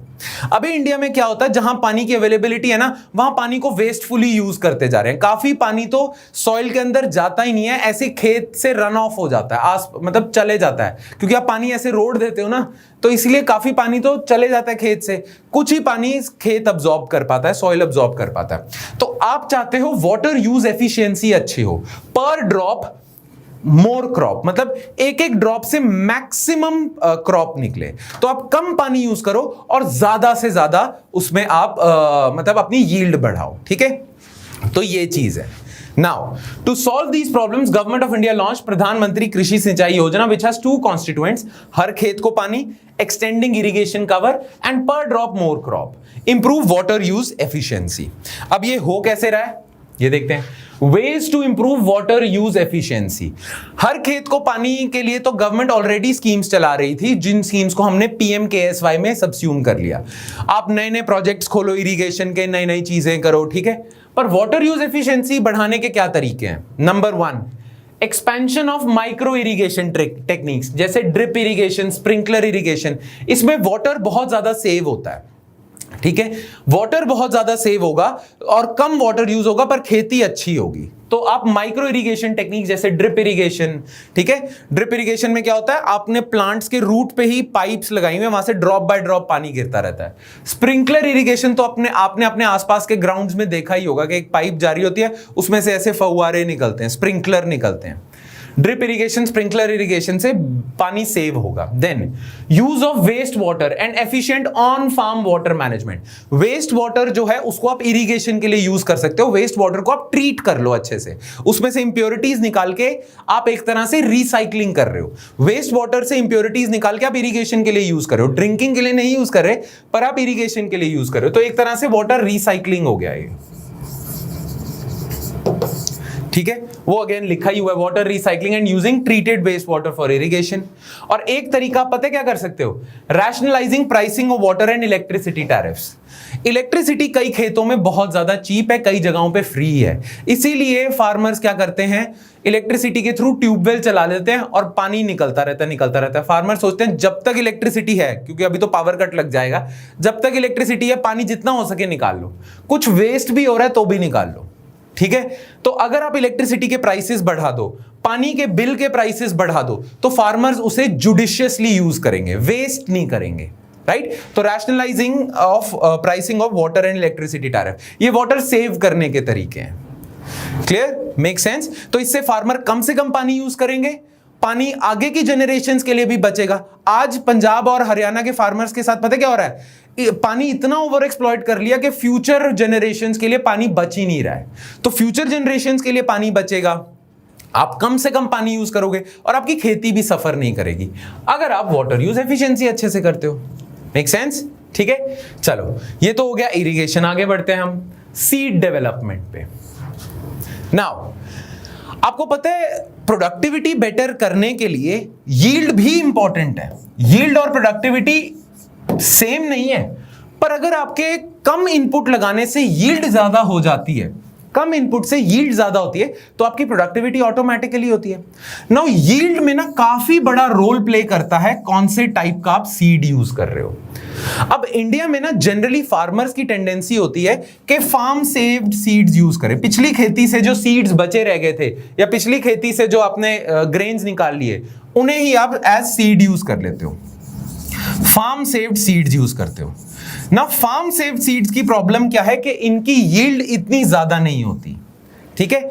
अगर हाई क्वालिटी सीड्स फार्मर को अवेलेबल करवा दिए जाएं, high quality high yield seeds farmer को अवेलेबल करवा दिए जाएं और फार्मर्स को डिस्करेज किया जाए कि वो फार्म सेव्ड सीड्स कम से कम यूज करें, तो फार्मर्स की यील्ड बढ़ेगी, कम इनपुट से भी यील्ड ज्यादा होगी। क्लियर? तो यही चीज है। The quality of seed account for 20 to 25% of agricultural productivity, ठीक है। There are multiple challenges to the development and adoption of quality seeds. क्या चैलेंजेस हैं? इनएडिक्वेट रिसर्च नहीं हो रही है इंडिया में for development of new seeds. एक HYV आ गया, उसके बाद थोड़ी बहुत ही रिसर्चेस नो डाउट हुई हैं, पूसा इंस्टीट्यूट हो गया, एग्रीकल्चरल यूनिवर्सिटीज वगैरह से, पर फिर भी अभी भी काफी और रिसर्च करनी बाकी है। High cost of seeds for small and marginal farmers, बिल्कुल। Shortage of supply of quality seeds, बिल्कुल। Non resolution of issues such as those related to GM crops. GM crops हम साइंस एंड टेक में करेंगे। GM crop से अभी तक issues resolve नहीं हुए हैं। इनएडिक्वेट number of players restricting competition, इसीलिए फार्मर्स को क्वालिटी सीड्स नहीं मिलते, उनकी कम इनपुट पे यील्ड अच्छी नहीं आती। नाउ इस चीज को आप मेजर पता है कैसे करते हो कि इंडिया में क्वालिटी ऑफ सीड्स कैसे हो रहे हैं, कैसे अच्छे यूज किए जा रहे हैं, या इंडिया में कितने परसेंट खेत अच्छे क्वालिटी सीड्स यूज कर रहे हैं, कितने परसेंट खेत फार्म सेव्ड सीड्स यूज कर रहे हैं। उसके लिए आप चेक करते हो seed replacement ratio. Seed replacement ratio पता है क्या है? इंडिया में आप देख लेते हो कितने परसेंटेज, कितना hectare land farm saved seeds use कर रहा है और कितना hectare land quality seeds use कर रहा है, दोनों को डिवाइड कर देते हो। जितना ये रेशियो ज्यादा होगा उतना मतलब इंडिया में ज्यादा percentage of land is using quality seeds, वो बेटर है। तो India needs to improve its seed replacement ratio. Similarly varietal replacement ratio है, उसमें क्या होगा, आप पिछले साल की वैरायटी डिनोमिनेटर में रखते हो और नए साल की वैरायटी न्यूमरेटर में रखते हो। अगर आप नई नई वैरायटीज अपने सॉइल में इंट्रोड्यूस करते रहो ना, सॉइल भी बेटर होता है, यील्ड भी बेटर होती है। तो वेराइटल रिप्लेसमेंट रेशियो बताता है कि कितने परसेंट लैंड ने इंडिया में पिछले साल के मुकाबले नई वैरायटी यूज करी है। So India needs to work, या government needs to work to improve its seed replacement ratio and varietal replacement ratio. अब वो कैसे होगा? वो ऐसे होगा कि फार्मर्स को क्वालिटी सीड्स ज्यादा से ज्यादा और सस्ते से सस्ते दामों में अवेलेबल किया जाए। वो कैसे होगा? वो तब होगा जब आप इन प्रॉब्लम्स को सॉल्व कर लोगे। Make sense? ठीक है, तो ये सीड का आपका इतना सही है। क्लियर? अब हम बाकी इनपुट्स देख लेते हैं।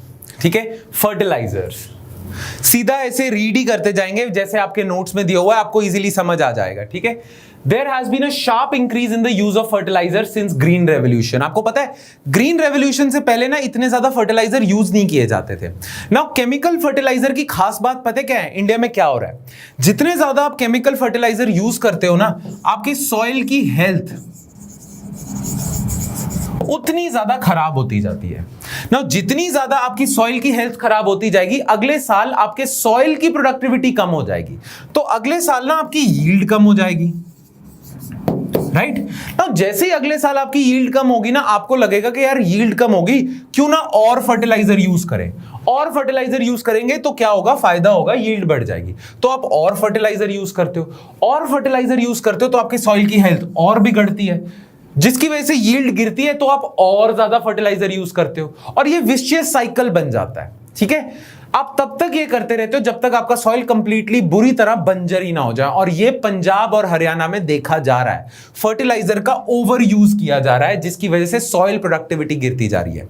ठीक है, प्लस प्रॉब्लम यह है कि आप ना क्या करते हो, यूरिया ऐसे फेंक देते हो, फर्टिलाइजर, केमिकल फर्टिलाइजर, और पानी ऐसे गिरा देते हो ना। कुछ फर्टिलाइजर ना आपका पानी के साथ खेत के बाहर बह जाता है और आसपास के जो वाटर सोर्सेज है ना, जैसे एक पॉन्ड हो गया या कोई रिवर होगी, उन्हें पोल्यूट कर देता है। तो ओवर यूज ऑफ फर्टिलाइजर से आपके वाटर पोल्यूशन भी बढ़ती जा रही है, वो भी बुरा है। तो सॉइल का भी फायदा नहीं हो रहा है। ठीक है, सॉइल हेल्थ गिरती जा रही है, यील्ड गिरती जा रही है। ठीक है, यील्ड गिर रही है, वाटर पोल्यूशन तो आसपास हो रही है, उससे तो हेल्थ खराब होगी।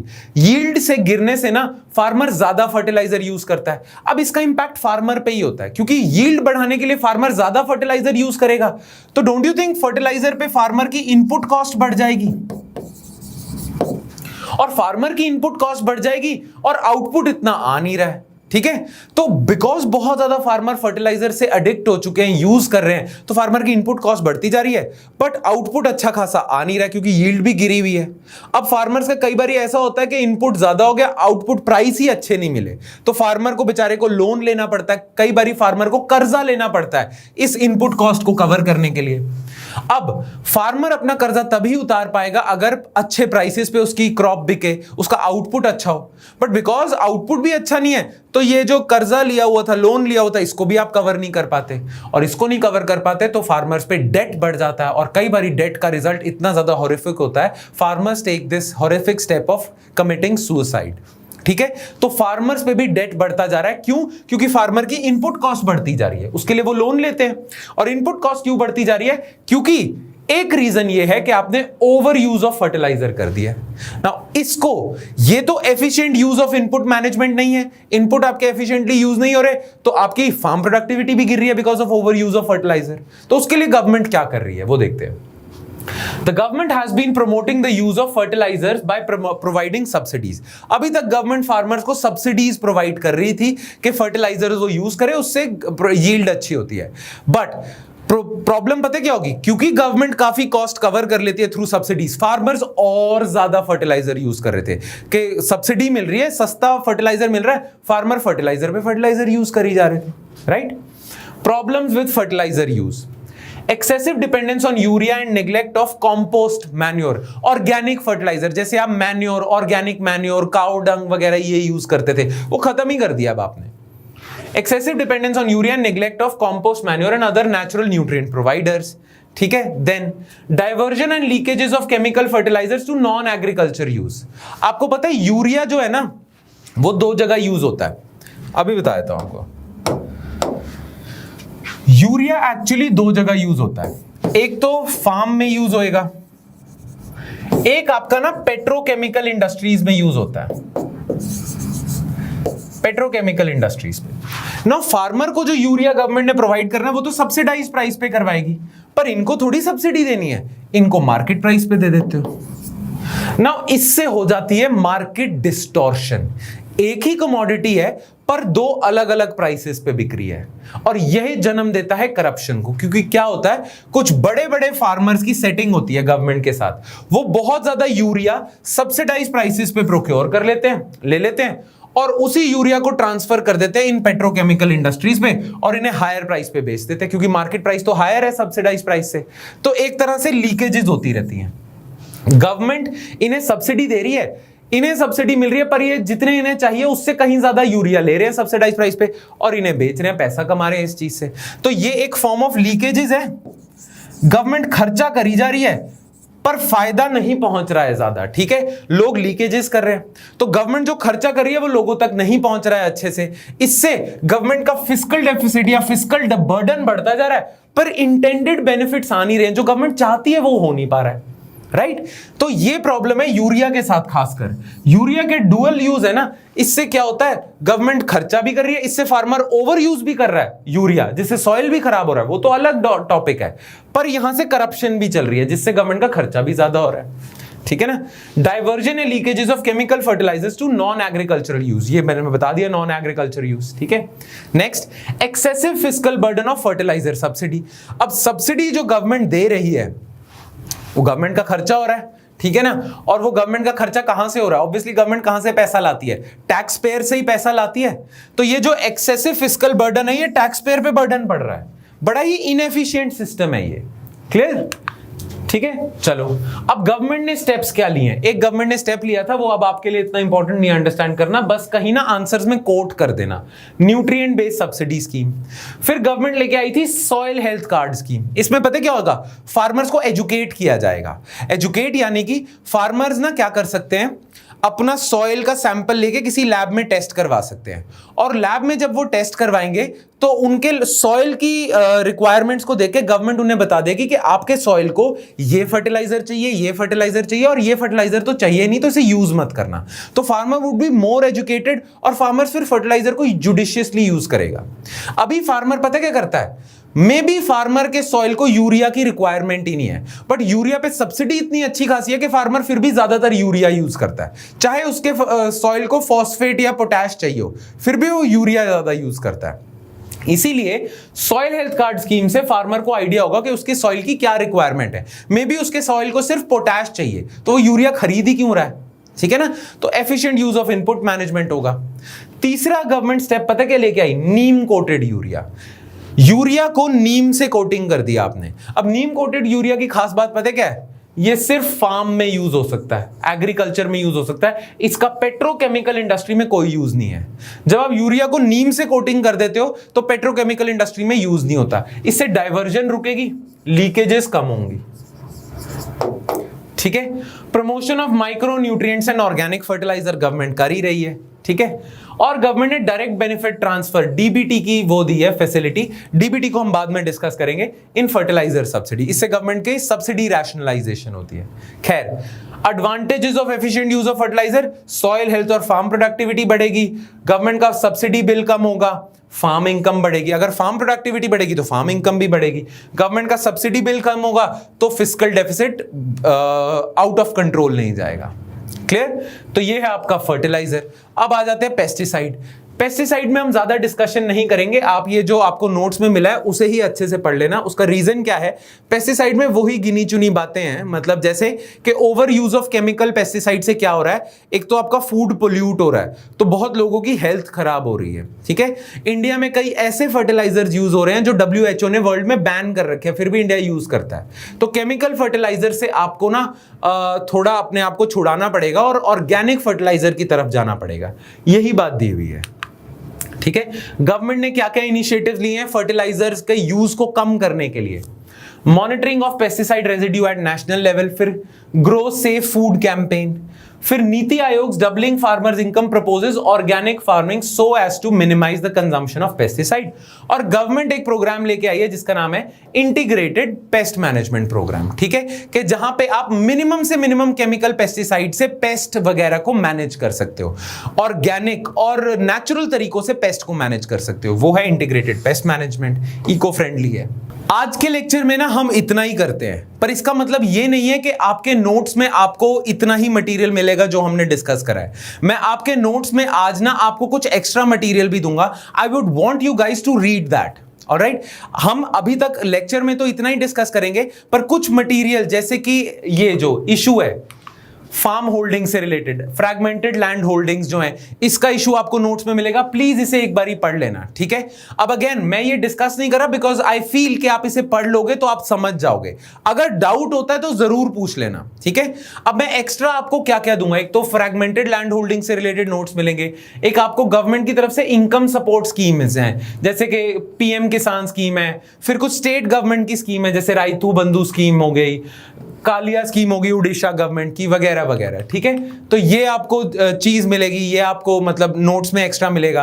प्लस आपको नोट्स में कई और डॉक्यूमेंट्स मिलेंगे जैसे इकोनॉमिक सर्वे, एग्रीकल्चर से रिलेटेड क्या कहता है उसके डॉक्यूमेंट्स मिलेंगे। आई वुड वांट कि आप इसे पढ़ो, ठीक है, इसे जरूर पढ़ना और अच्छे से पढ़ना, एग्रीकल्चर का बहुत ज्यादा रोल है। क्लियर।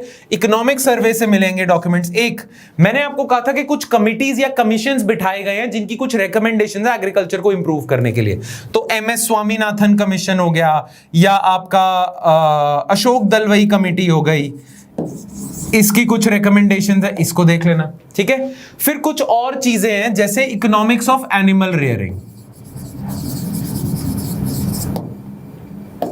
कि एनिमल रेयरिंग के लिए क्या किया जा रहा है, ठीक है, फार्म इनकम को डबल करने के लिए क्या किया जा रहा है, एनिमल रेयरिंग वाले जो फार्मर्स हैं, डेयरी फार्मर्स, पोल्ट्री फार्मर्स, उनके लिए क्या बेनिफिट्स हैं, और रोल ऑफ टेक्नोलॉजी, आप टेक्नोलॉजी, ई टेक्नोलॉजीज को कैसे यूज कर सकते हो फार्मर्स के बेनिफिट के लिए। ये सारे कुछ कुछ डॉक्यूमेंट्स हैं जो आपको अभी मिल जाएंगे।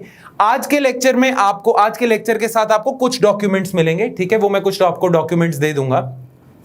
इसमें से कुछ डॉक्यूमेंट्स आपको कल प्रोवाइड हो जाएंगे, ठीक है? तो घबराना नहीं है कि सर इकोनॉमिक सर्वे मिसिंग है या ये वाला मिसिंग है। कुछ डॉक्यूमेंट्स एक्स्ट्रा आपको आज के लेक्चर के अलावा कुछ डॉक्यूमेंट्स आज ही मिल जाएंगे, कुछ डॉक्यूमेंट्स कल मिल जाएंगे। आई वुड वांट आप ये पूरा वीक लेके ना ये एग्रीकल्चर के जो भी मैं एक्स्ट्रा डॉक्यूमेंट्स दे रहा हूं प्लीज इसे पढ़ लेना।